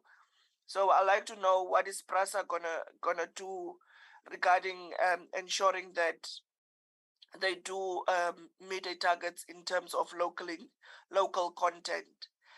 And then also just to also add another concern, I think my other colleagues have raised it on the fruitless and wasteful expenditure. I think it's quite concerning, Chair, and it seems to me that PRASA doesn't have the necessary or doesn't put in place the necessary prerequisite steps to ensure that this doesn't occur.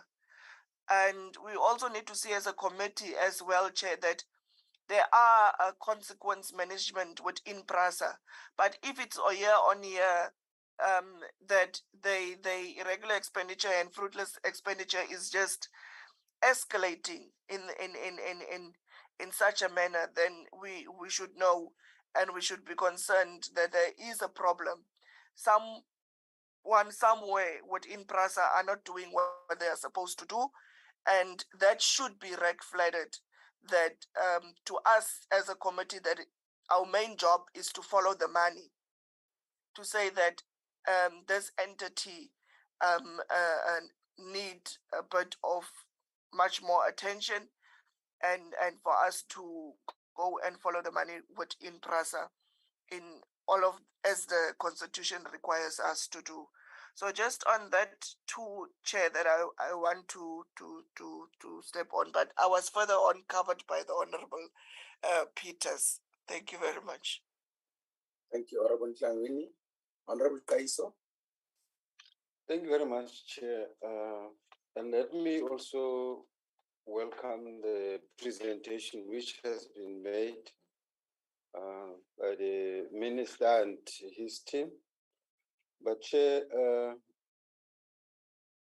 I see the presentation goes mainly on what is going to be done in future.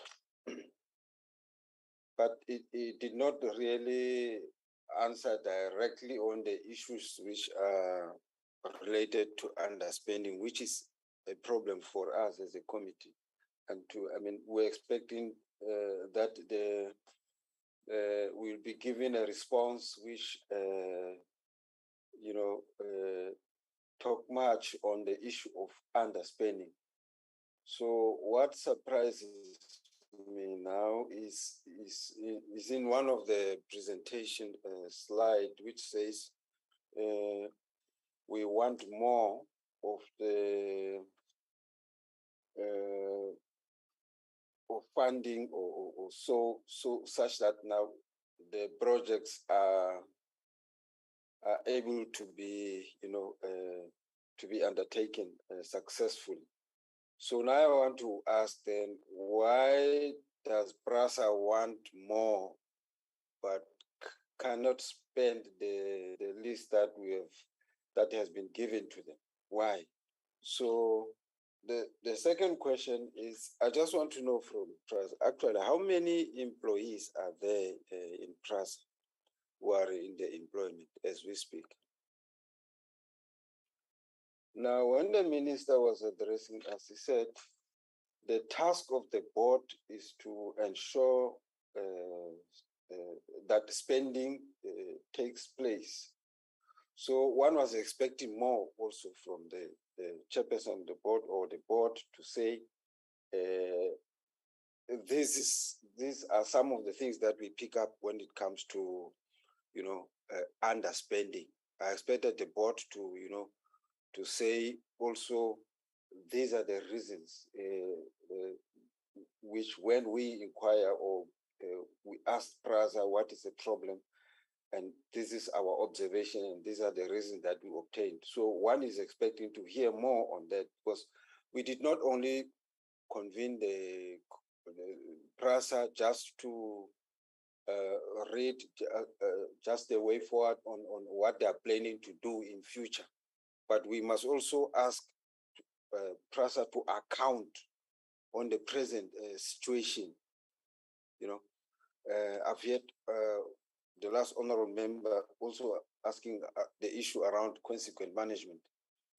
Because if we say you are a perennial underspender, it means there's been something wrong which has been carrying over the past years that you are unable to correct. So one is expecting that with regard to this underspending, it means there was particular wrong things which were happening, and we got people who are responsible for all these wrong things, which are against the law or against the policy of the department, and therefore steps were taken to correct this appropriately, and et cetera, et cetera. Because definitely in that particular situation where there is underspending, you expect that there should have been corrective measures which are announced or have been implemented successfully. So we want to know from the board as well, to what an extent did the board take accountability in as far as underspending or spending is concerned at PRASA level? The last question is on PRASA. I just want to know, I see there in the presentation that now there is a future planning and which looks much better. But then, can I go back and ask how many central lines are in operation in the country? Have you reached your target? And are the trains running? Thank you very much, Chair.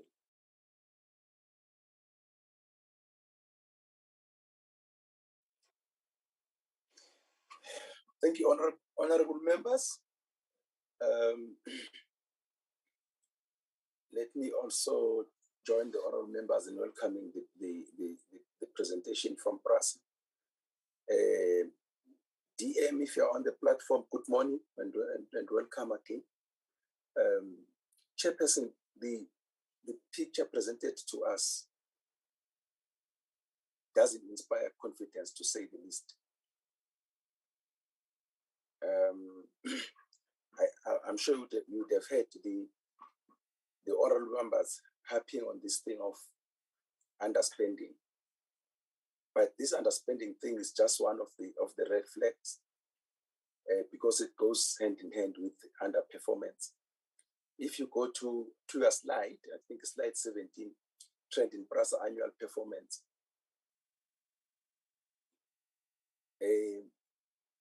Throughout that period from 2017, 2018 to 2021, 2022, your annual performance it's below 30%, and between the previous year and the last year, you even regress from 29% to 19%. Now, the impact of that to our commuters is just bad. So, for instance, if you improve by 100% in your annual performance, it means you'll move from 19% to 38%, which is still bad. It's failed in my lexicon. So a DM and chairperson and CEO, can you please just go back and work out these things and make sure that we get better output? That performance, just contrast it with what you call your indicative financial dashboard, right? At the end of 2021, we are sitting out, if I'm correct, about 9.6 billion rand in the bank. Last year, that is last financial year, you had 10 billion rand in the bank. Following year, you've got 2 billion rand in the bank. So we as Parliament, we give you money to go and keep this money at the bank. Just do a quick calculation. I've shared with you that we are running a deficit as this country, which means we go out and borrow money from the market, and we pay about 300 billion rand to service the debt in this country. But what we are doing, once we have gone out and borrowed this money, you go and put it in the bank. That's unacceptable. We borrowed about 8%. I would like you to hear, please answer that. How much do you get as interest from this in terms of percentages. I bet you it won't be more than 3%, which means that we are losing about 5% of the money that we have borrowed and given to you. But please just answer again. Let's have a more convincing story as to exactly how do we turn this thing around. You can't have a performance of the annual performance of achievements of 19% when you are such an important organization and you give so much money, and there's this money which is lying in the bank. I just thought let me throw that one in. Perhaps related to that question, can I just check for the past 5 years, what has been the audit outcome? Put differently, when last did you have an unqualified audit outcome at PRASA?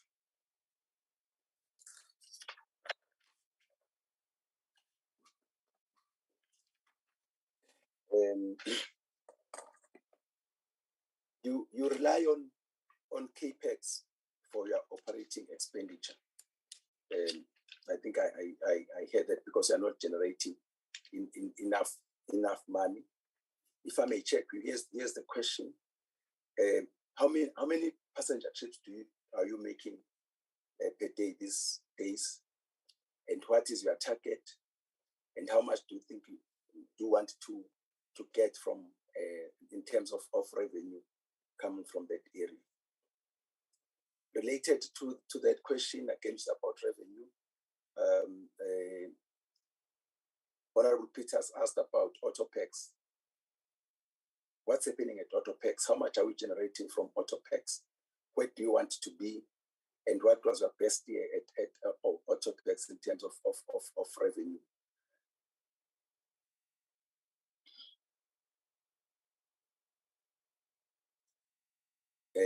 Well, this is a comment. DM chairperson, just share with the board, say in the past 10 years, how many group CEOs have you had? How many group CFOs have you had? How many group HRs have you had? I'll tell you why that's important, because it impacts directly on the delivery of the services. And we'd like to hear from your good selves, what are you doing about that? Because my hypothesis from where I am is that there's been a very, very high turnover, which results into instability and then this lack of performance that we are seeing today.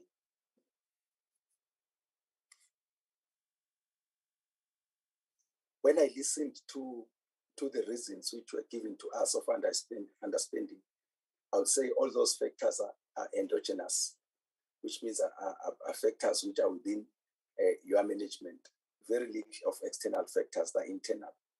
And we expect that between the executive authority and the accounting authority, those things should be resolved.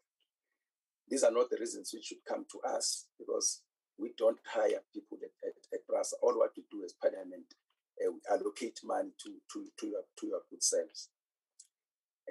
What would you say if, for instance, the committee were to say that we would like to have the money which goes to PRASA until you get your house in order?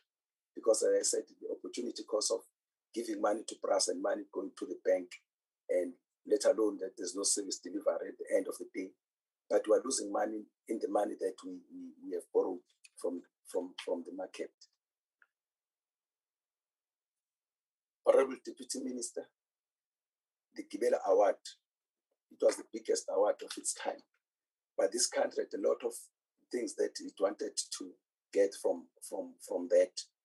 Oral members have alluded to some of them in terms of localization, in terms of reigniting the rail industry in Ekurhuleni, in terms of BE and so on. So I don't think we'll have this answer now. We would like to have a clear audit of what Gibela Consortium promised to the people of South Africa and what has been delivered. Let it not be a rush job, but we are definitely going to call back to you to say that's what they have said and that's what has been delivered. Because one of the things that we have identified as a problem, I alluded to that at the beginning of this meeting, that contract management. So Hisham, want to see how well is this contract being managed to make sure that the people of South Africa get the return that they were promised at the beginning. So you go to what Gibela promised and say that's what has been delivered. Where they have not delivered, we would like to know why has that not been delivered, and what is the company doing about it. Coming to the question of economic transformation, the consortium had black participants, had trust, workers' trust, which were set to benefit the workers and so on. How much has gone to the BE in broad and to the trust, workers' trust? How much have they received in the more than 5-6 years that this contract has been operational?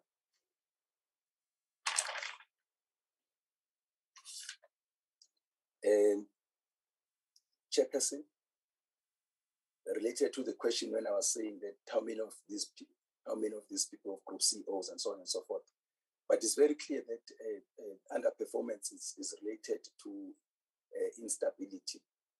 So I think that even came out in the presentation. Can you just check, when are we getting stability there? When are we getting a permanent CEO where the processes would have been gone through, everything checked and so on, so that at some stage we have got stability then? Because usually what happens in the companies, you have got the new CEO coming in, then it changes, you have got new CFO coming in, new HR, and you have got people who don't understand the organization. All of them are new, but they're expected to turn the organization around. So I'm saying to you, Chairperson DM, when are we getting stability at PRASA? When, for a start, when are we getting a permanent group CEO? When are we going to get a permanent group CFO?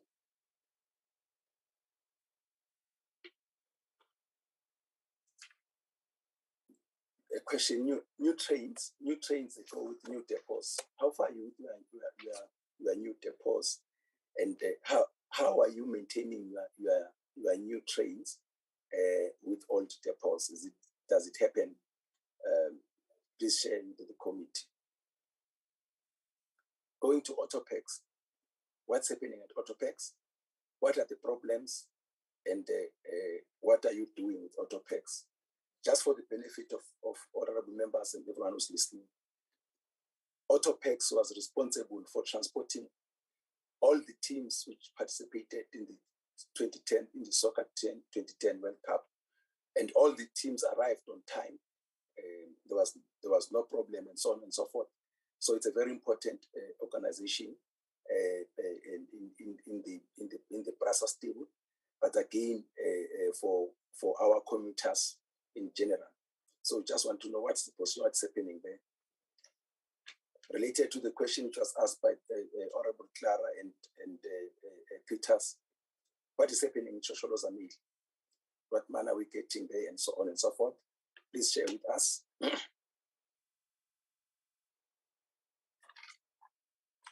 As I was saying, that this thing of having targets where people are under 30%, but these are the targets that you set yourselves, and you only get 30%, under 30%, lowest being 21%. I think let's accept it, that it's just not acceptable. With the supplier pack, who's getting involved there? Our interest is to see how black companies are benefiting from that, how women companies are benefiting from that, and how are the young people benefiting from that supplier pack.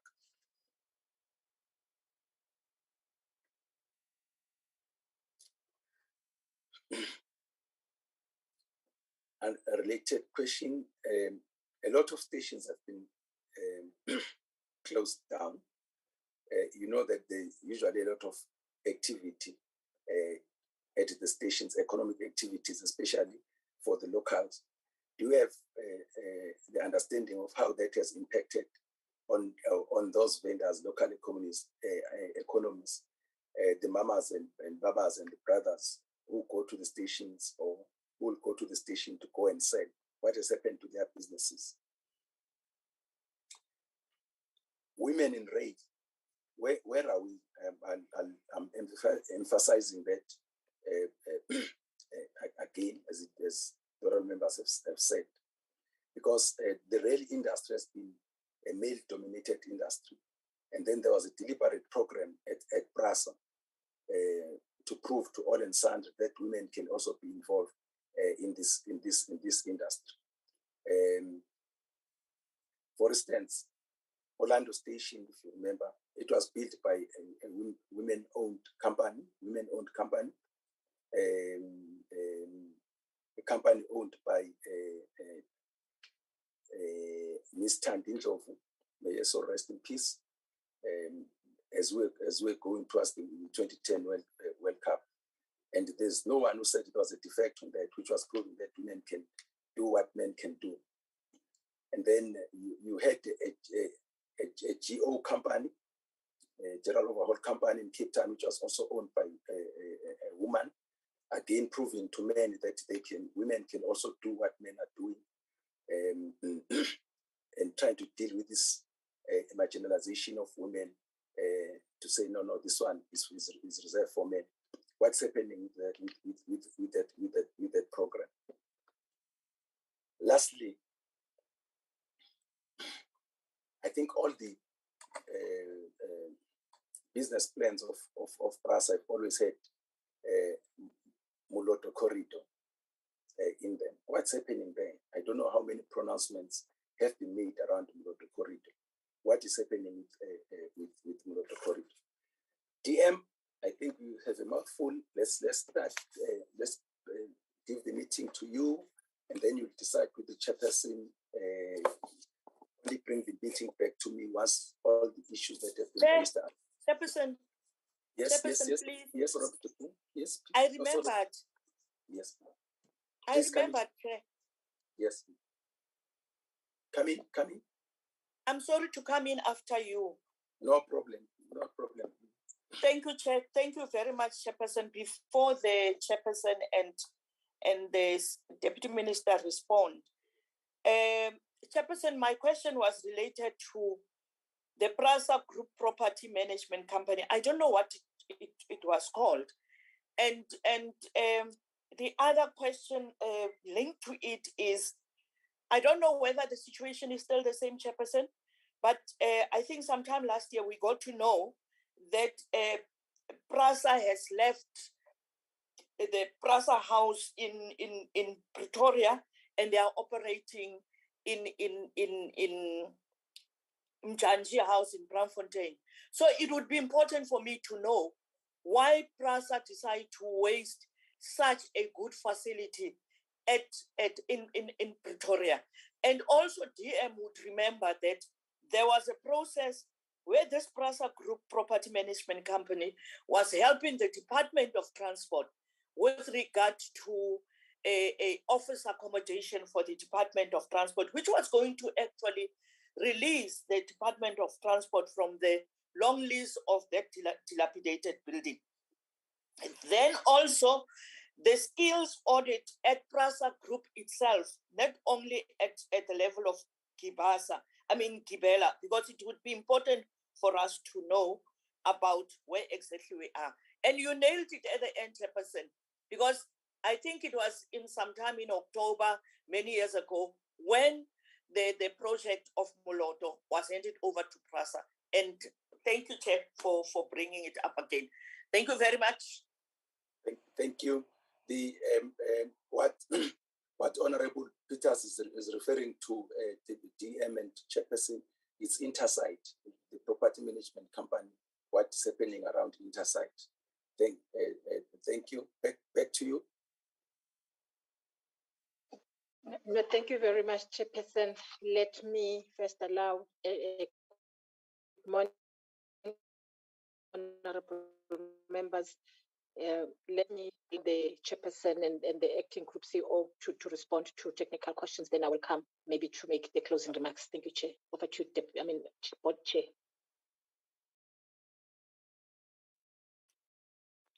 Thank you very much, TM.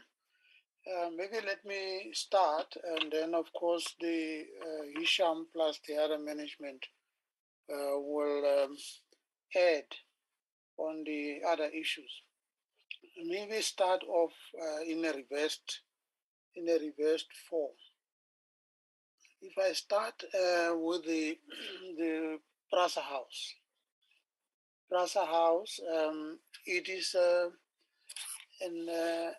decision that we have just simply inherited, because this decision, PRASA had this big building, PRASA house in Pretoria, and of course has another one in Johannesburg, Mjanji House.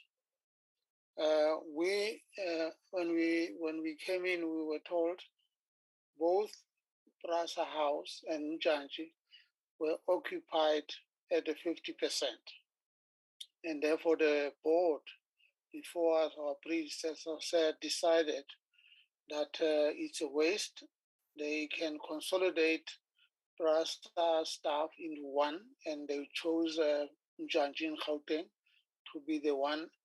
And of course, PRASA House in Pretoria, they identified that one as they could generate income in terms of the lease, and the lease I think has been in the making. It has not yet been finalized because the people who wanted to lease the PRASA house did not want to pay market related rental. So that's a matter that I can just simply say to you, Honorable Chair, that it is true. It was in fact decided that PRASA will relinquish one of these buildings because they are not optimally being utilized. Chair, before I let you continue on that one. Yes. How long have you been out of the PRASA house in Hatfield? That's one. And two, please confirm that we are therefore not getting any money over that period when Hatfield PRASA house is lying idle. And also confirm that you are paying rates. You are also paying electricity and water. So those are related questions. But I just thought, now that you are dealing with that, let me throw that so that we get the full picture. Thank you very much, Chair.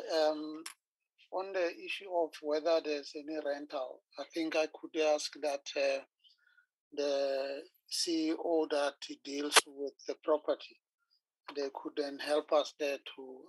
I may not know the detail about how much money we're getting in rental, but as far as the board is concerned, the big decision was getting out of the PRASA house and then getting money for PRASA out of the PRASA house. But the last time we checked, there was an issue that in fact, the one university wanted to lease this building. They were tussling around the payment, how much money they should pay. And then I'll be assisted in terms of income in the meantime, because the tenant was going to be this university that was going to take over. There wasn't any small tenant, as far as I can remember being briefed by the executive. So then maybe I don't know, Hisham, can we clarify this once and for all whether there's an income coming in at the moment at the PRASA house? Chair, you want me to come in now, Chair? Yeah, just get done with this one, and then we go with it like that. Yeah, Chair, thank you. Just in addition to what you have said in terms of the relocation to Mjanji in Johannesburg, that process did kick in already a year ago. But what has still happened and still being finalized recently is the movement of some of the infrastructure from PRASA House. So, for example, our ICT equipment, our servers, and all of this infrastructure is what we have moved recently.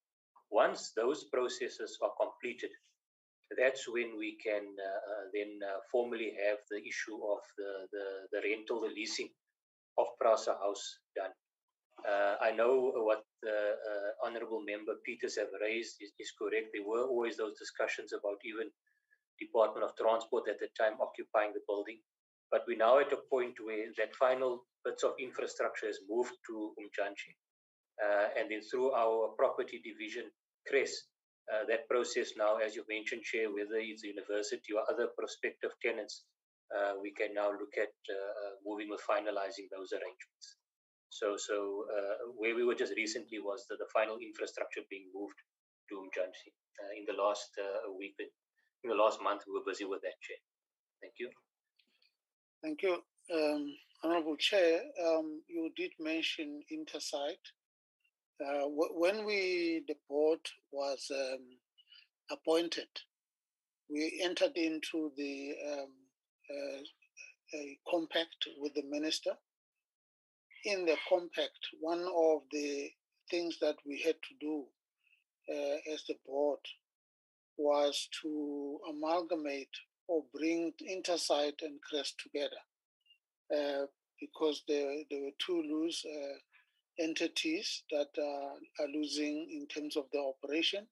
So we have indeed done that. We have incorporated Intersite in CREST, but continue to leave Intersite as the one that deals with the development. Big development will go with the Intersite because they understood more about the development rather than CREST. So at the moment, the CREST and Intersite are merged. We have merged the both of them in terms of the operation going forward. The next question around Moloto Corridor. Moloto Corridor has seen lots of development and non-development.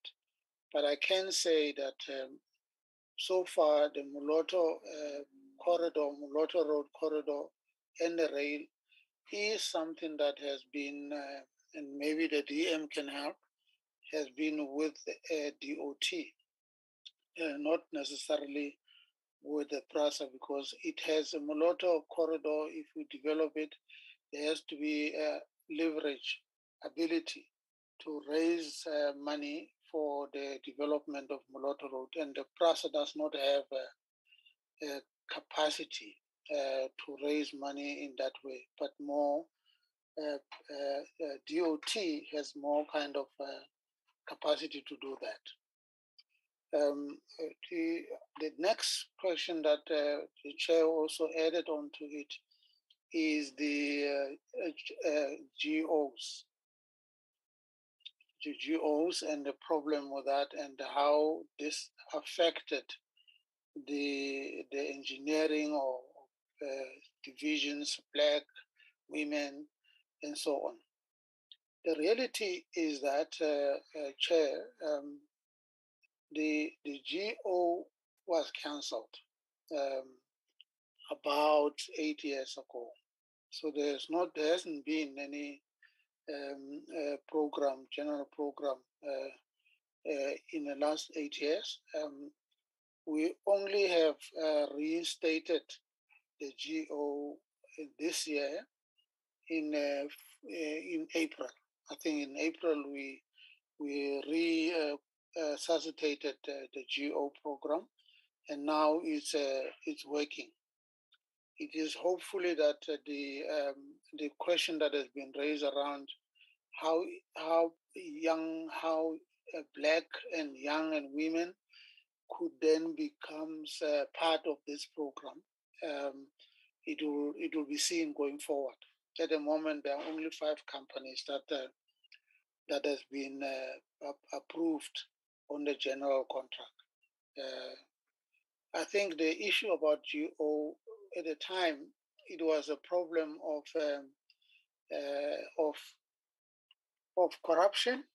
If I may say, it was a matter of the issue of corruption, and the AG had findings around the issue of GOs. And of course, one of the regularities to regularize this, it was basically cancellation of the GO at the time. Well, women in rail, we have had some engagement about this, but I think that the chair raises there were women. There were women in terms of the rail, particularly the Western Cape. There was also the one in the Torres River, where the repairs were done, including the GO repairs. Because the GO was in fact stopped for so long, that program and those women in rail suffered quite a setback because there wasn't anything that was happening around that.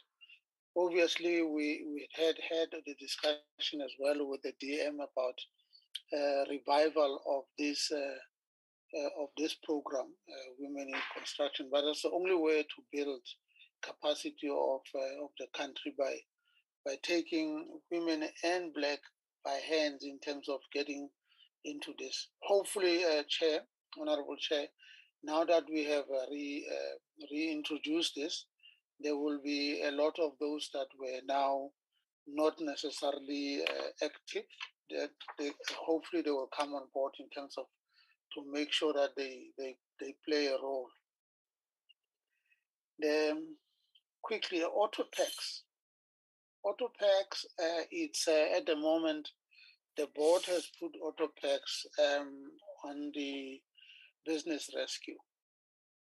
Business rescue because of all the buses of auto tax, they've been, those buses were not serviced properly, and they were now breaking halfway in between the journey, and therefore it is autopacks as well. The minister did say we should in the compact we should take a view about the divisionalization of the autopacks, given that when it stands alone like it is not necessarily making it. Instead, it siphoned the money out of the other operations for autopacks.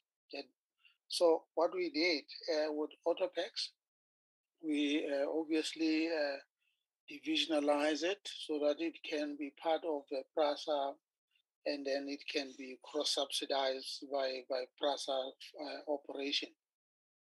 But obviously it has a deficit, which is one that we're worried about, the deficit that could have pushed it to the liquidation. But then we had a voluntary business rescue practitioners that are looking at how do we recapitalize, what is it that we need to do. We actually have suggested that it must, we need to have someone who's got a deep pocket, I hate to say this, who could come and join up with PRASA for the revival of the autopacks. The bus, there is a plan that has been worked out of the distress of making sure that the autopacks can run again. It includes trying to sell some of the buses that are already not necessarily profitable, that are broken, and then in that way have a smaller kind of contingency of buses that are basically new. It is true, Chair, that Honorable Chair, that these buses were new at 2010, and of course that they were bought, and there was no service agreement that was supposed to carry them along. So now that we are on the autopacks and we are now dealing with the issue here, the recovery, the board is taking quite keen interest to make sure that its success, the process, it comes out out of the business rescue successfully in terms of building bus operation as another PRASA kind of objective. Then the GCO chair have asked the question, by when are we going to see PRASA having less acting?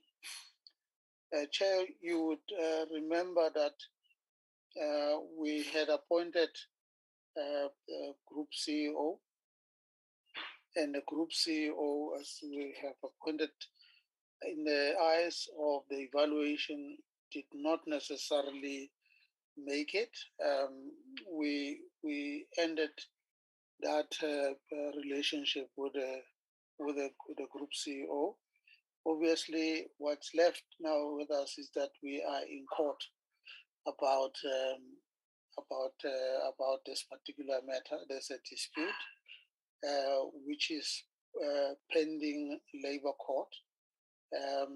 So we'll, however, even though this is the reality, we have gone ahead and advertised this position of the Group CEO, because we believe that we need to have a permanent leader that has to lead the company.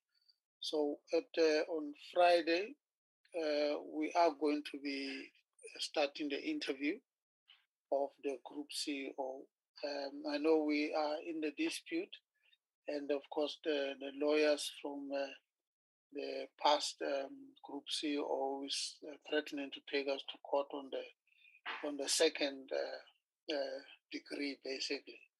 But we will cross that bridge when we get to it, because we believe that it is the employer's prerogative to make sure that the particular positions are basically filled, and there is a functional that operates. We can't be held hamstrung in this way.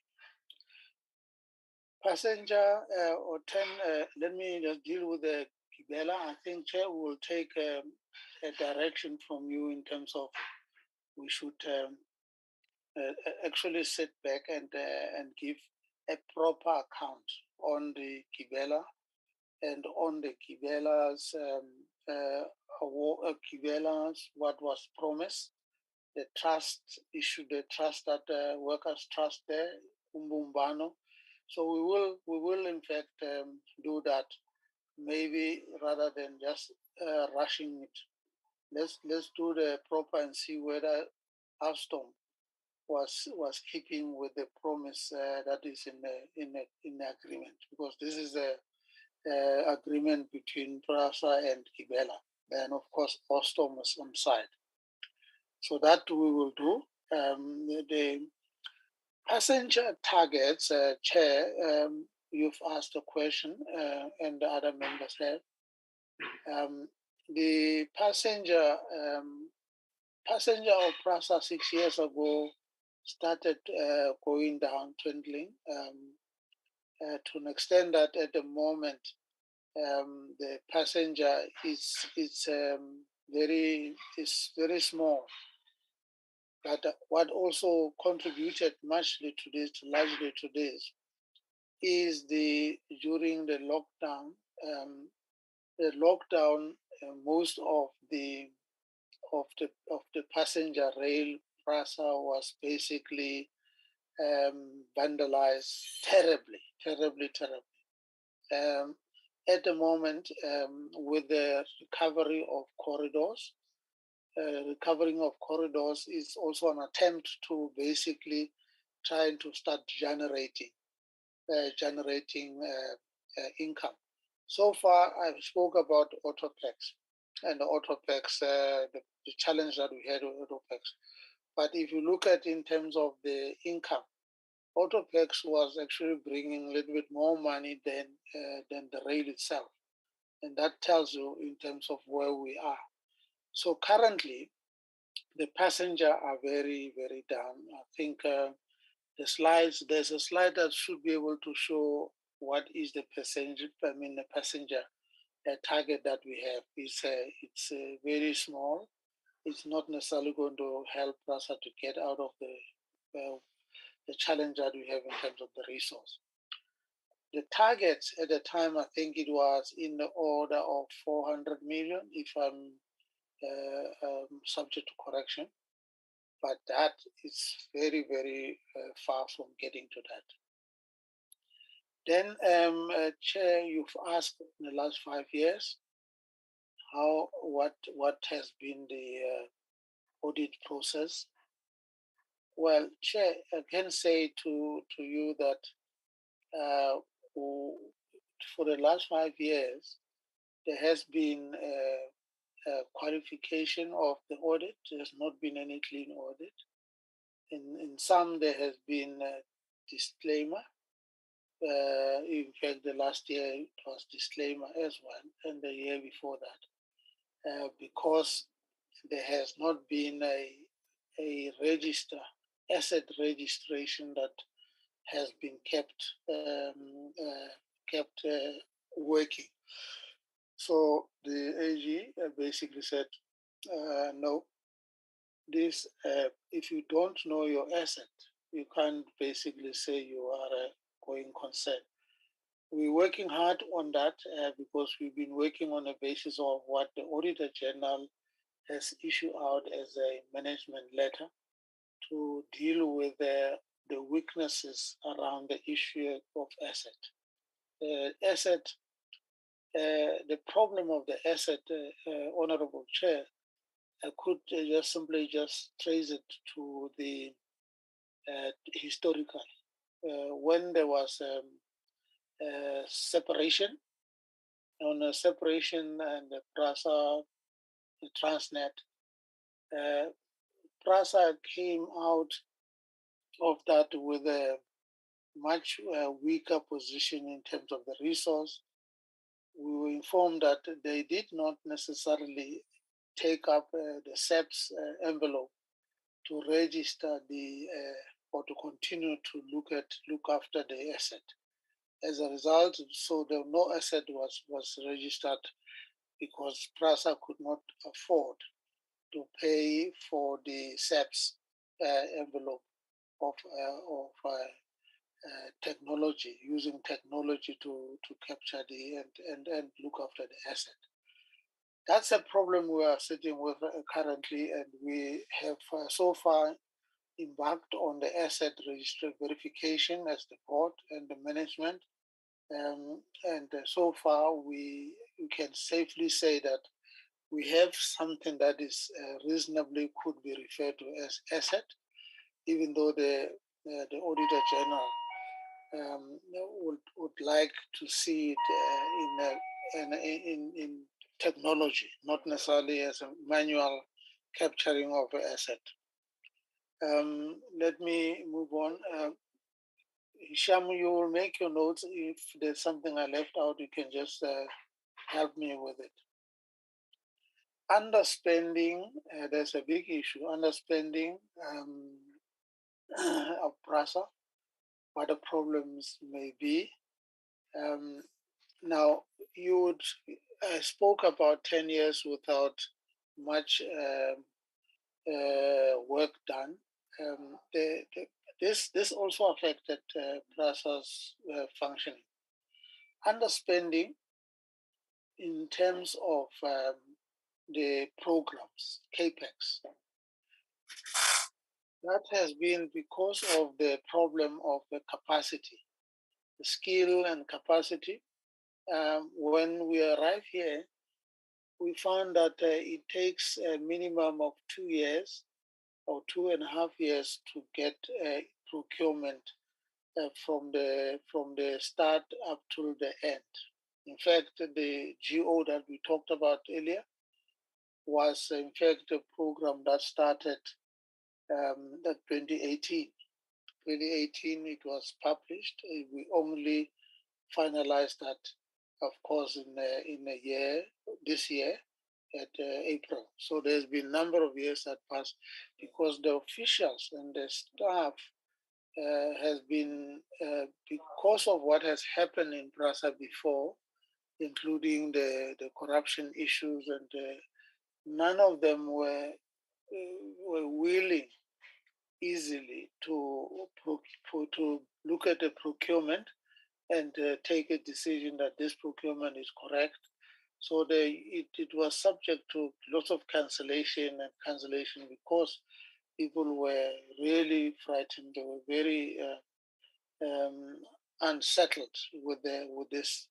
But at least with what we are doing together with the executive, that it's beginning to revive this particular program.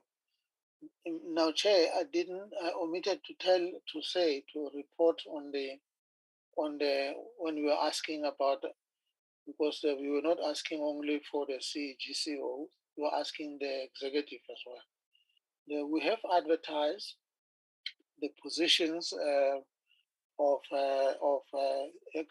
executive, exco, and they have already started, management has started interviewing some of the exco position, and those exco position, we still have to advertise others. You'll remember that we spoke about the top-heavy structure of PRASA that is not conducive for this kind of business. We have undertaken a process of evaluation and making sure that we look at this 17,000 workforce of PRASA employees, and top management there. You have a lot of top-heavy. The process that we have just completed of making sure that we review the structure of PRASA, and that structure of PRASA would bring consolidation and have a much more leaner structure that is able to do what this business must do. So that the structures, when we were advertising, we didn't advertise all the posts because we were still in the process of finding out whether all the subsidiaries going to have the CEO like it used to be, or we're going to have it at a lower end. So quickly going, so underspending, there's much to it in terms of whether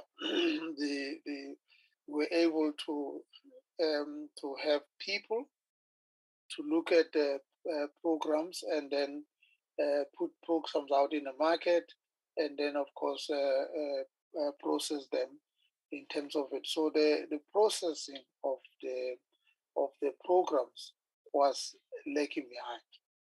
As a result of this, then obviously when the CAPEX program comes, it's put into the bank as a kind of safety, and then obviously with the PRASA not having OPEX, basically generating the interest and then utilizing the interest of what is being put into the bank to make sure that the salaries and stuff are paid. Quickly,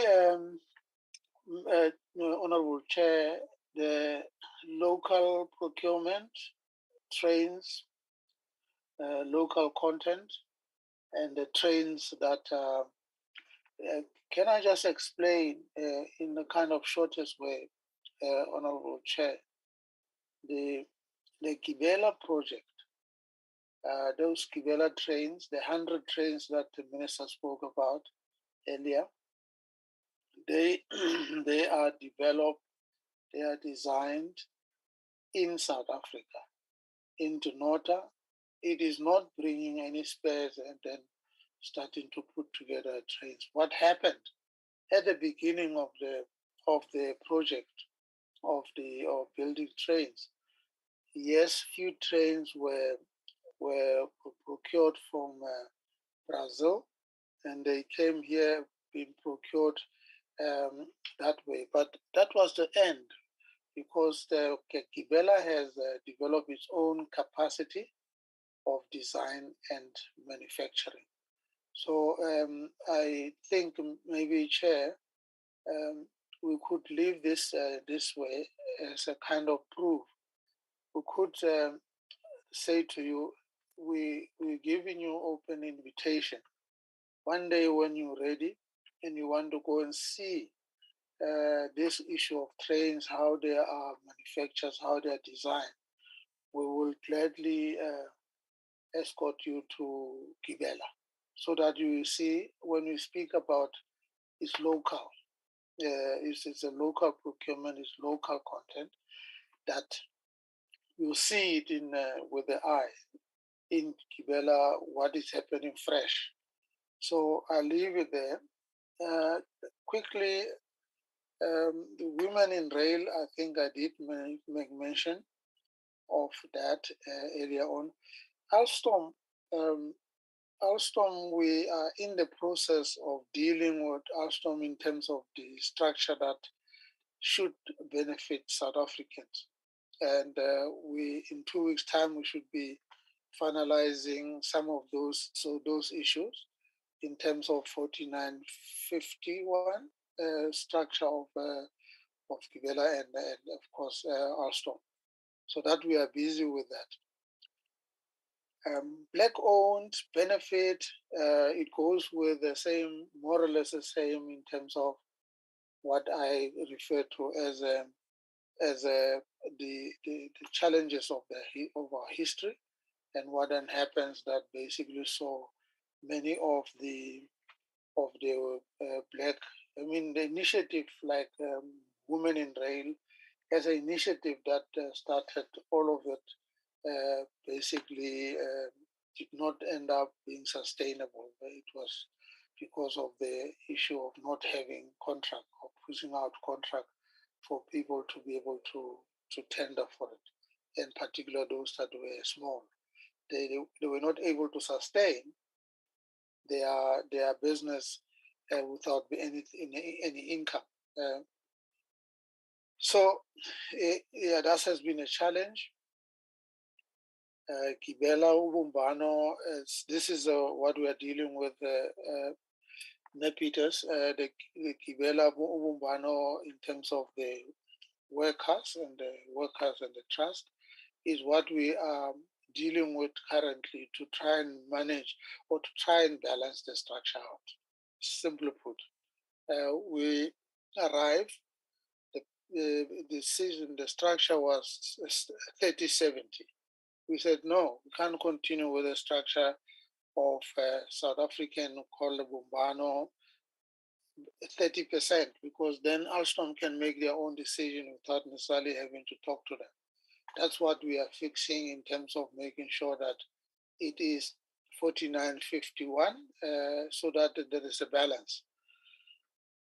So quickly, rail police, Medical Peters, railway police, we are continuing to push for it because and that rail police is a part of the police, SAPS, because if you can remember, they built police stations at the various stations across the country, because they were going to make sure that they police this particular sector.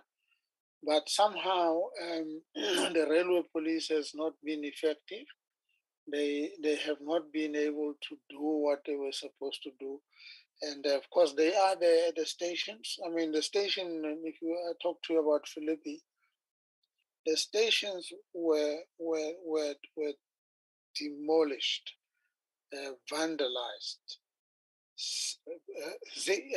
From the top roof next door to the police station is the police station's railway police office with the police in there, but they have not been able to do any much on that. So we have been reviving, talking to the police about making sure that they really in earnest focus on the building this capacity.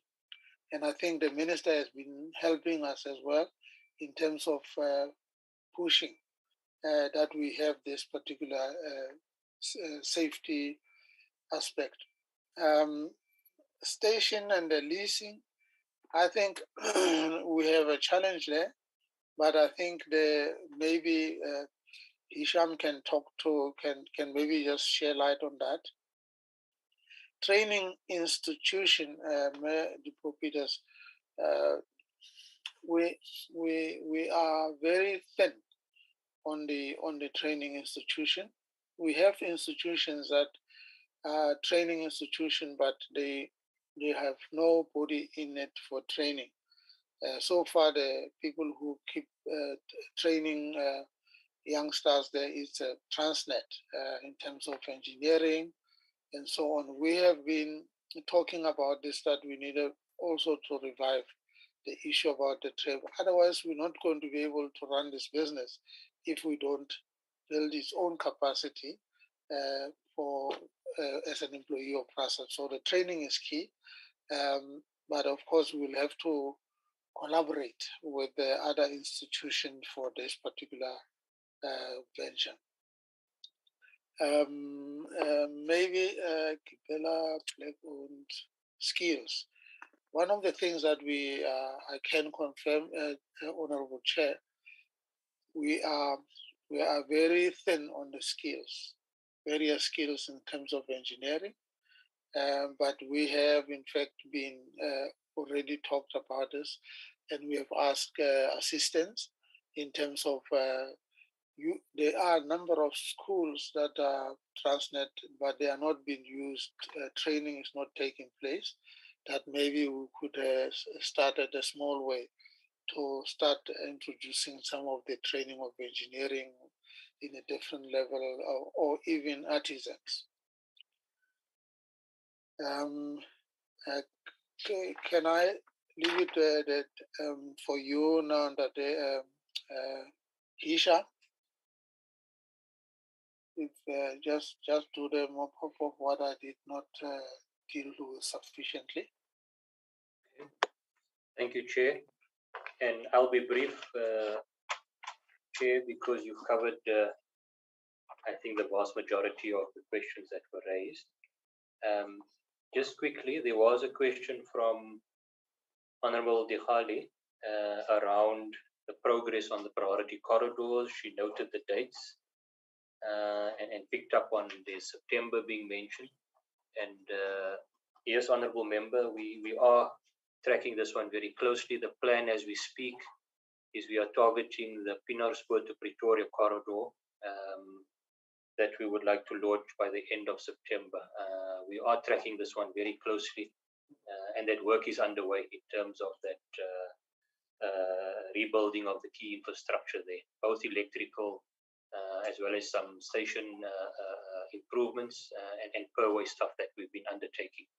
And the other dates there that we speak to, taking us to the end of the year, is for those other corridors that the projects are being implemented as we speak. And those are the dates that we are tracking quite closely. Honorable Dihali, I must apologize. I didn't quite pick up on the one corridor you were referring to, that you mentioned there were trains running in the past, and maybe outside of this meeting we can get that information and we can respond to that. No, it's a I'm sure it's socials are made around Polokwane. Oh, Polokwane. Yeah. All right. We've actually resumed services last week Friday to Polokwane, but we can share that detail to see if it covers the query by the honourable member. So we can share that information on that service that we resumed last week Friday to Polokwane. There was also then a question by Honourable Peters, I know, around the issue of the stations, the leasing of stations, and I know the Honourable Member also made reference to Bridge City, which is a good example of a mixed-use development at our station that we've done there. The recent one now is also at Cape Town Station that I referred to earlier. But I think specifically what the Honourable Member was raising was around some of those stations on the main lines, and looking at leasing of those stations and the dilapidation that we have seen. Honourable Member, those are things that I think is one area that we need to improve on. I think one of the challenges there that we are dealing with is those stations are currently being leased to us by Transnet on the main lines. It is not our stations. So therefore the issue around even with subleasing and so forth is an area that I've noted that you have raised, and we can get a more detailed report on our planning and thinking around that. But specifically the main lines are Transnet-owned stations. Honorable Peters, you also asked the question around I think maybe I didn't make it clear around the train sets in terms of milestones. We are saying that the minimum sort of delivery of train sets, the number of train sets for this year, 22-23, is 34 train sets, between 34 and 36 train sets. That's the minimum that we are targeting for this financial year. Honorable Peters also asked a question around, and I know this one has also been there for a while, the King Williamstown service, Honorable Peters to East London. There has been earlier feasibility studies, and there's also been engagement at the time with the Department of Transport in the Eastern Cape. And I know there were certain, I think, key requirements, challenges that needed to be addressed to really make that a viable service between the towns. And I think as interim solutions was to ensure that you do have readily available road-based transport to undertake some of those journeys. Some of the technical requirements on the rail would have to be sorted to deal with that, and then now also operationally around availability of some of the issues like locomotives, which will have to be looked at. There was another question that came from, I think, Chair, you covered it on the localization, and I think that can also, it was raised earlier about the below targets, and I think the role of DTI there, but that can be part of a more detailed response, as you've indicated, Chair. We will deal with that. You have indicated, Chair, that the number of employees, I think, was raised by Honorable Kayiso, sitting at just over 17,000, 17,200 to be more precise, is the amount of the staff numbers that we've got at PRASA. Just on the issue on passenger numbers quickly, you did touch on very clearly, Chair, that the numbers have dropped significantly. And I think just to give some context to that is those numbers are very low at the moment from where we were. Even if you look back at 2014, 2015, we were transporting over 500 million passengers per annum. That did drop in 2019 to just over 200 million. But last year we were sitting in the region of 20 million. So a significant drop in passenger numbers that has got a big impact on revenue. And it's number one, it's got to do about operating only on a few of the corridors that we have recovered. But secondly, we are still offering a limited service on those corridors. Once we have recovered the signaling infrastructure, we can then start running higher frequency services on these corridors. I think in my presentation earlier, we noted in terms of the corridor recovery, where we were operating on 40 corridors before in 2019. We are now sitting at between 12 and 15 corridors while we are still busy recovering the others. So that has all got quite a big impact on the actual numbers, and hence you see the very low passenger trips relating to very low revenue as we speak. And that speaks to that table, I think, Chair, that you were raising around the financial slide. That slide was predominantly focusing on our OPEX, our operational funding requirement, where just based on train operations, running of trains, we are looking at a loss there of 900 million for this financial year.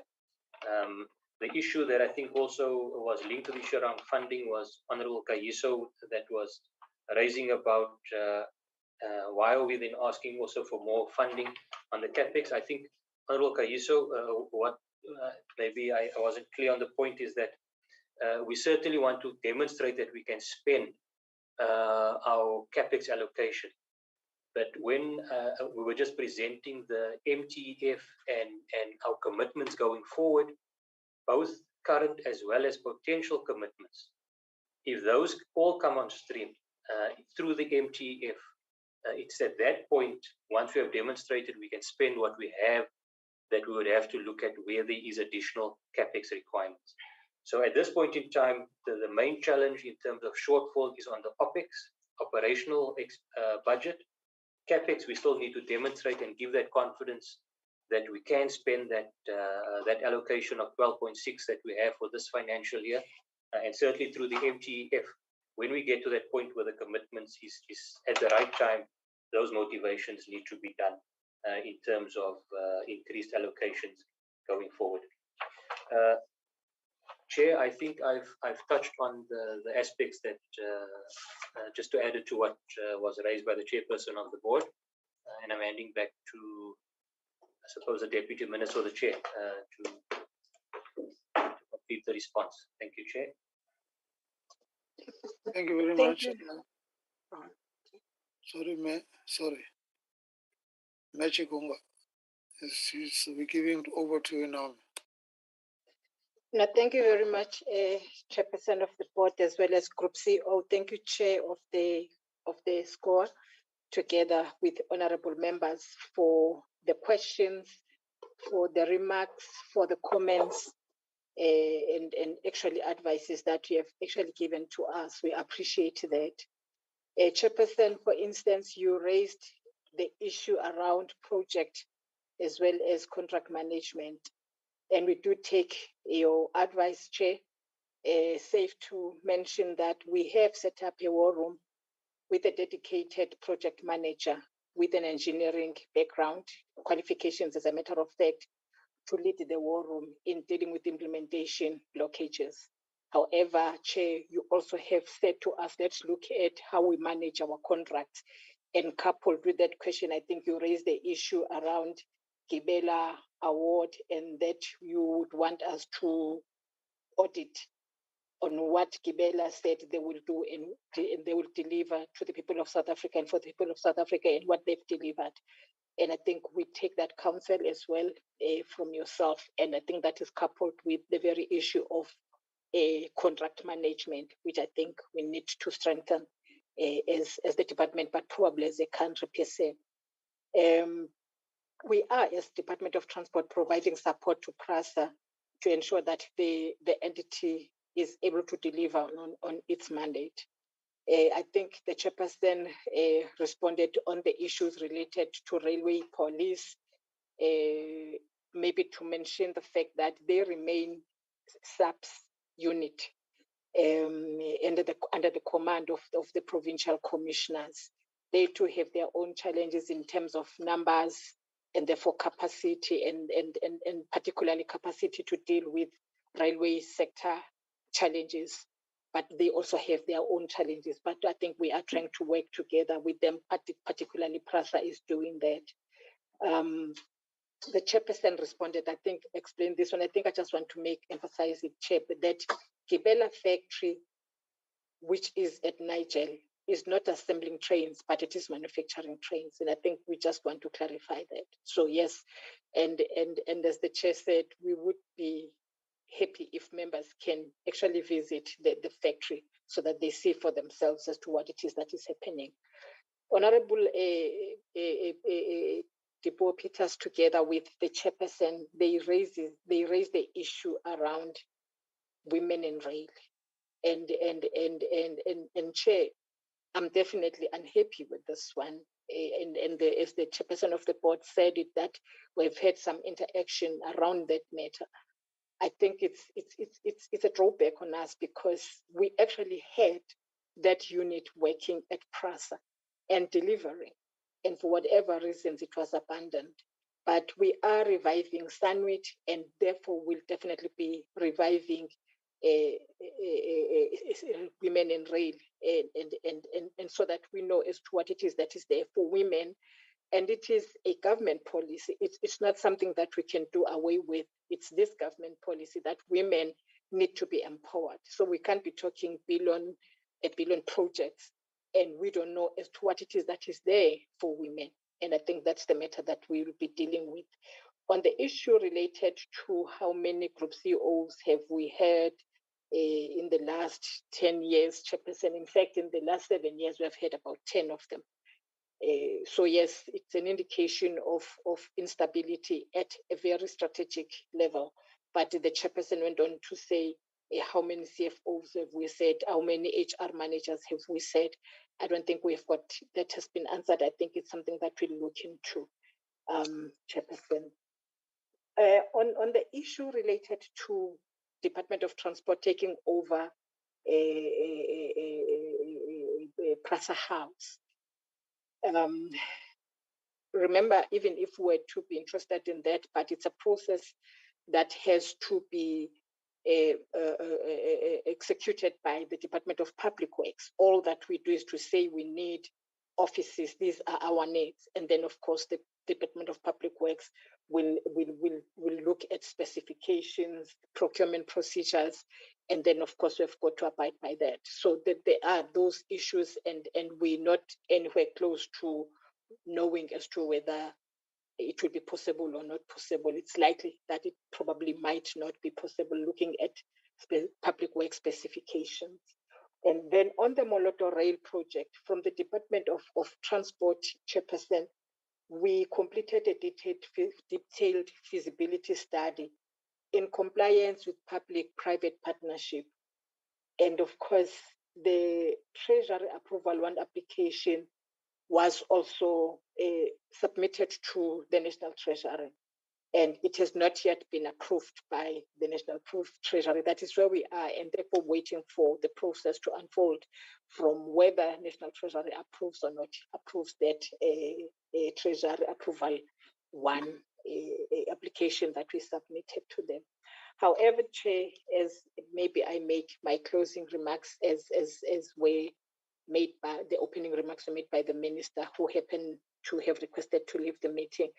We do appreciate the time that you have afforded to us as the Department of Transport, together with our entity PRASA, to come and account to Parliament, and therefore, in a way, accounting to the people of South Africa.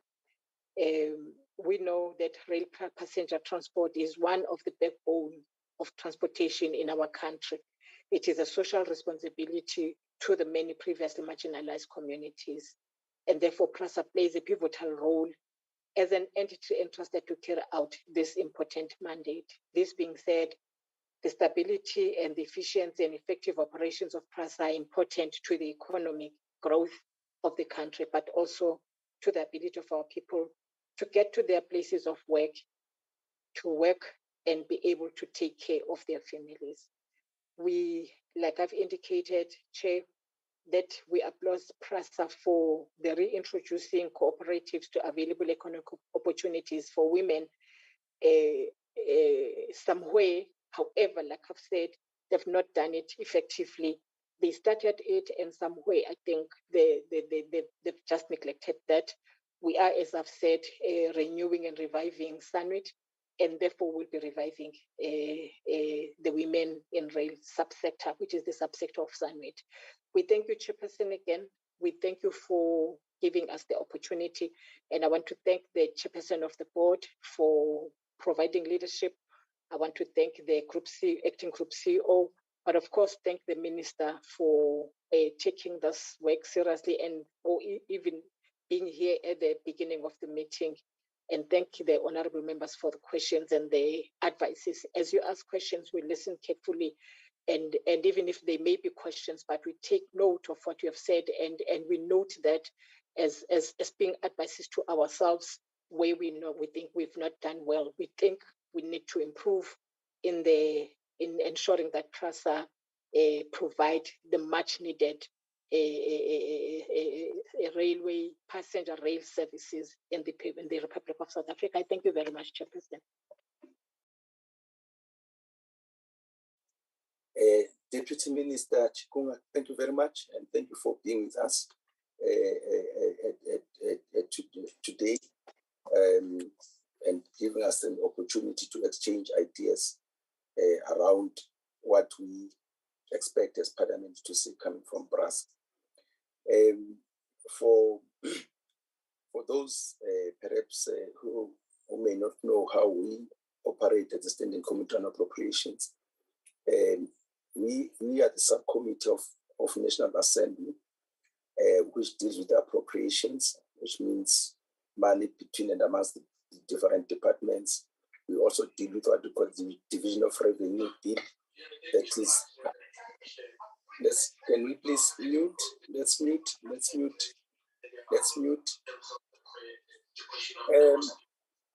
Can you please mute?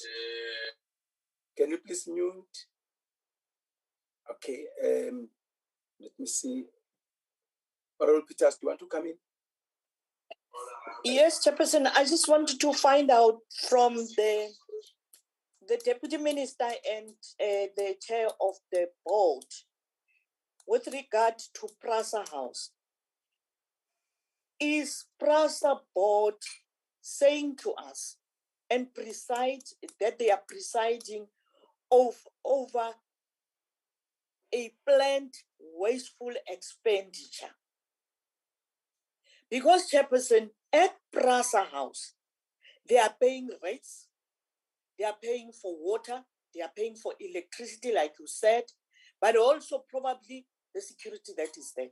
So I want to know, how can the board preside over a decision, whether it is an old decision or not, preside over a decision to move out of a building that is not yet occupied, even if it was a 50-50 arrangements with Mjanji and PRASA House. And I would believe, Chairperson, that I could advise with the limited ability that the Deputy Minister in particular, knowing the process that the Department of Transport had been involved in, save PRASA from this planned wasteful under expenditure. Over expenditure, because it is wasteful and it is going to result in over expenditure. So I think it is important that this matter of PRASA House be attended to. I still feel that that building truly deserves, Deputy Minister, to be in the transport fold. I don't know whether the portfolio committee has visited that building to go and see. It is built right next to the railway tracks. And it is important that an agency or a department that is responsible for rail-related services be located there. And Chairperson, as the committee that is truly looking after the rands and cents that have been appropriated to departments, it does not sit well when a board can justify planned wasteful expenditure. Thank you, Chair. Thank you, Honorable Peters. Any quick response from DM or the chairperson on that one? No, thank you, Chair. Maybe I could say this to the member and to our committee. It's something that we need to. We will have to look at it going forward. But it is true that the board previous to this board made that resolution, took that resolution, and when we arrived, it was been in the implementation phase. So I think that it's a board that have to maybe reevaluate this particular proposition and then take it from there. But that's the reason was that there is no money for basically maintaining both Gauteng as well as Pretoria. I'm worried now that is part of fruitless expenditure to this particular board when it was actually a board of previously. But I think we'll have to look at it. We'll look at it and then, of course, give you a feedback, Chair. Thank you, Chair. I can also confirm, Chairperson, that we'll definitely be looking into this matter again. And we'll have a discussion with the board, but also the Department of Transport as well. probably also including the Department of Public Works in the whole matter. But we will be attending to the matter, Chair. And thank you, Honorable Tipo Peters, for raising the matter. Thank you. Thank you, DM. Thank you, Chairperson of the board. Yeah, in fact, I think last week on Friday, we had a meeting with the Department of Public Works and Infrastructure and Defense. Basically, we're saying we don't expect departments to be working in silos. We're in one government, and there are some of these things which are obvious, and that's the attitude that we got from Minister Patricia Dillon. So please engage, Minister. All what we're saying is that let's find something for that building. It can't just lie idle. People moved out and so on, and then planning starts after people have moved out. I think let's park it that. I think it's your part course. Let me tick it, because I heard that in my closing remarks. So Peters has taken care of that. My closing remarks, honorable members, DN Chairperson and members of the board, and Hisham and your team. We are under very difficult conditions as this committee, when many departments want more budget, entities they want more budget, bailouts and so on. So we need to stretch the rand. So the question of underspending falls into the category where we're saying, in fact, the difference between the money that we pay when we borrow money from the market and the money that you get with your bank deposits, which is a loss, in my dictionary qualifies to be called wasteful and fruitless expenditure. So please attend to this thing. It has been there for ages. Convince us that now we have got a solution to it. Chairperson, adverse audit outcomes, including disclaimers, just unacceptable, because it means this big company has got disclaimers, has got adverse findings.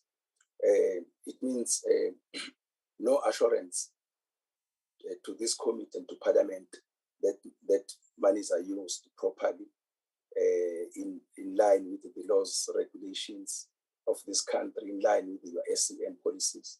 So please, can you also look into that? We'd like to see some improvement. And again, the question of outcomes that we spoke about, you can't set targets yourself and you get less than 30%, and you want people of South Africa to be happy about that. It's red lights, and let it be attended to. Chairperson, can you check we thank you for sharing with us the percentages which are owned by different companies in the Gibela Consortium. Can we have that, Chairperson Sham, written down that of the money, total money that has been paid to Gibela Consortium, how much of that has gone to Alstom, how much has gone to B Partners, and how much has gone to the Workers' Trust? So a situation where we have got black companies decorating consortiums and they don't get anything, it's something that we, as this committee, are saying that we want to stop. So that will help us. The rands and cents which have gone to these different parties to the consortium, while we are also looking at the promises that Gibela gave to PRASA and the Bureau of South Africa, and what they've delivered. We had asked the impact of unavailability of new depots on delivery of new trains, if any.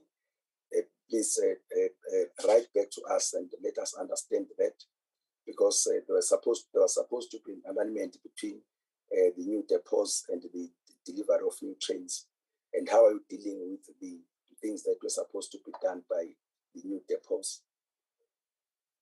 I know for a fact that Deputy Minister Chikunga, was very passionate about women in rail.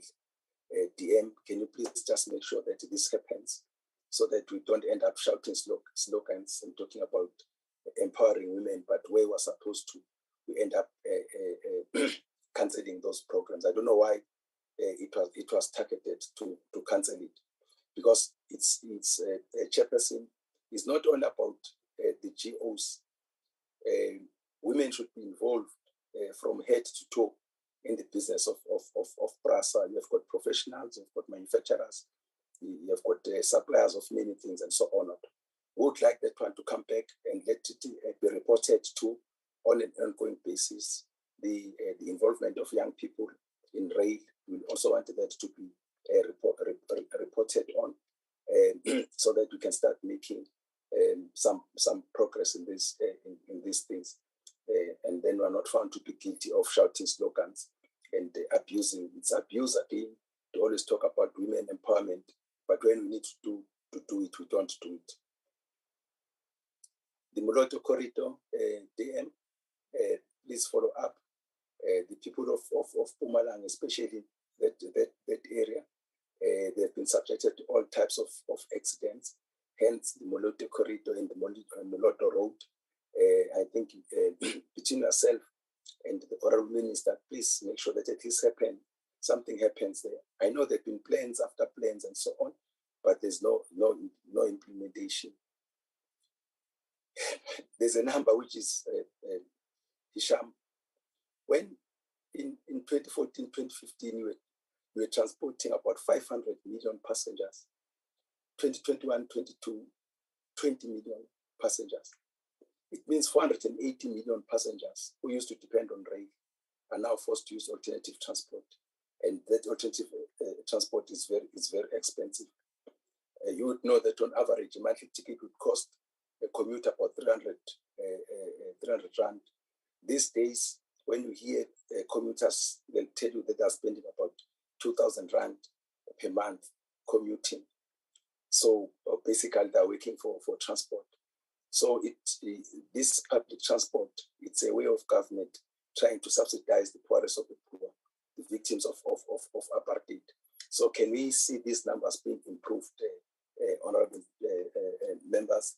Chairperson, honorable DM, please let's look at this thing. Hisham, there used to be Swane Express and other expresses at PRASA. If you could just answer me on that one, what happened? Are they still there? Please come in. Hisham? Yeah, Chair, I'm here. Apologies. Yeah. You're quite correct, Chair. We had these business express trains before, Swane, Soweto Business Express, as well as here in Cape Town from Strand that we ran. They're not running at the moment, Chair. The idea is to have those services back in terms of, if you can call it the premium services that we want to run on the commuter network. But as we speak, they are not running. I think they were there for a particular purpose. And as you know, that in most cases, they were oversubscribed.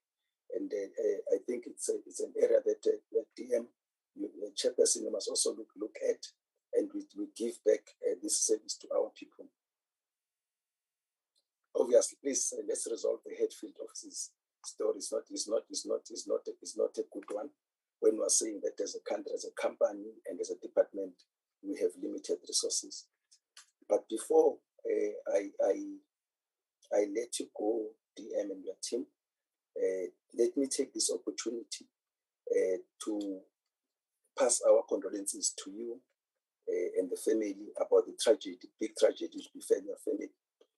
You must know that we are with you in our prayers, and we think that with time and our prayers, you are healing. And yeah, it takes time. It was quite a big tragedy. Honourable members, DM, please convey our appreciation to the Minister for having been with us, and I'm sure you'll brief him with the things that this committee has raised around PRASA. Thank you very much, Hisham. Chairperson of the board, good luck.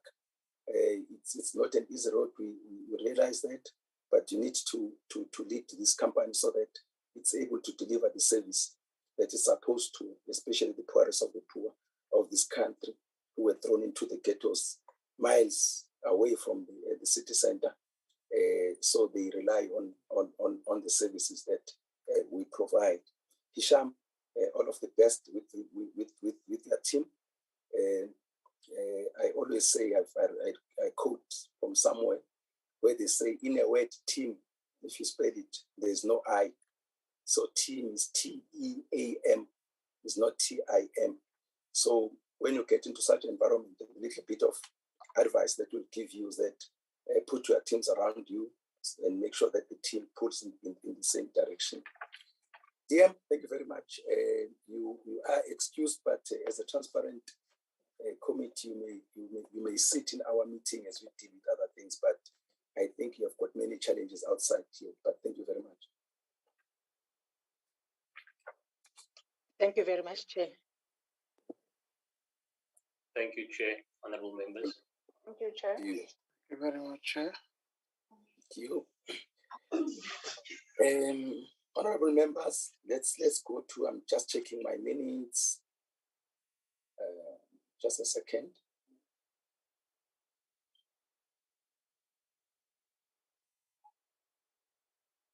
Okay, honorable members, who were sent minutes of the 31st of August 2022. Can I have a mover for the adoption of these minutes?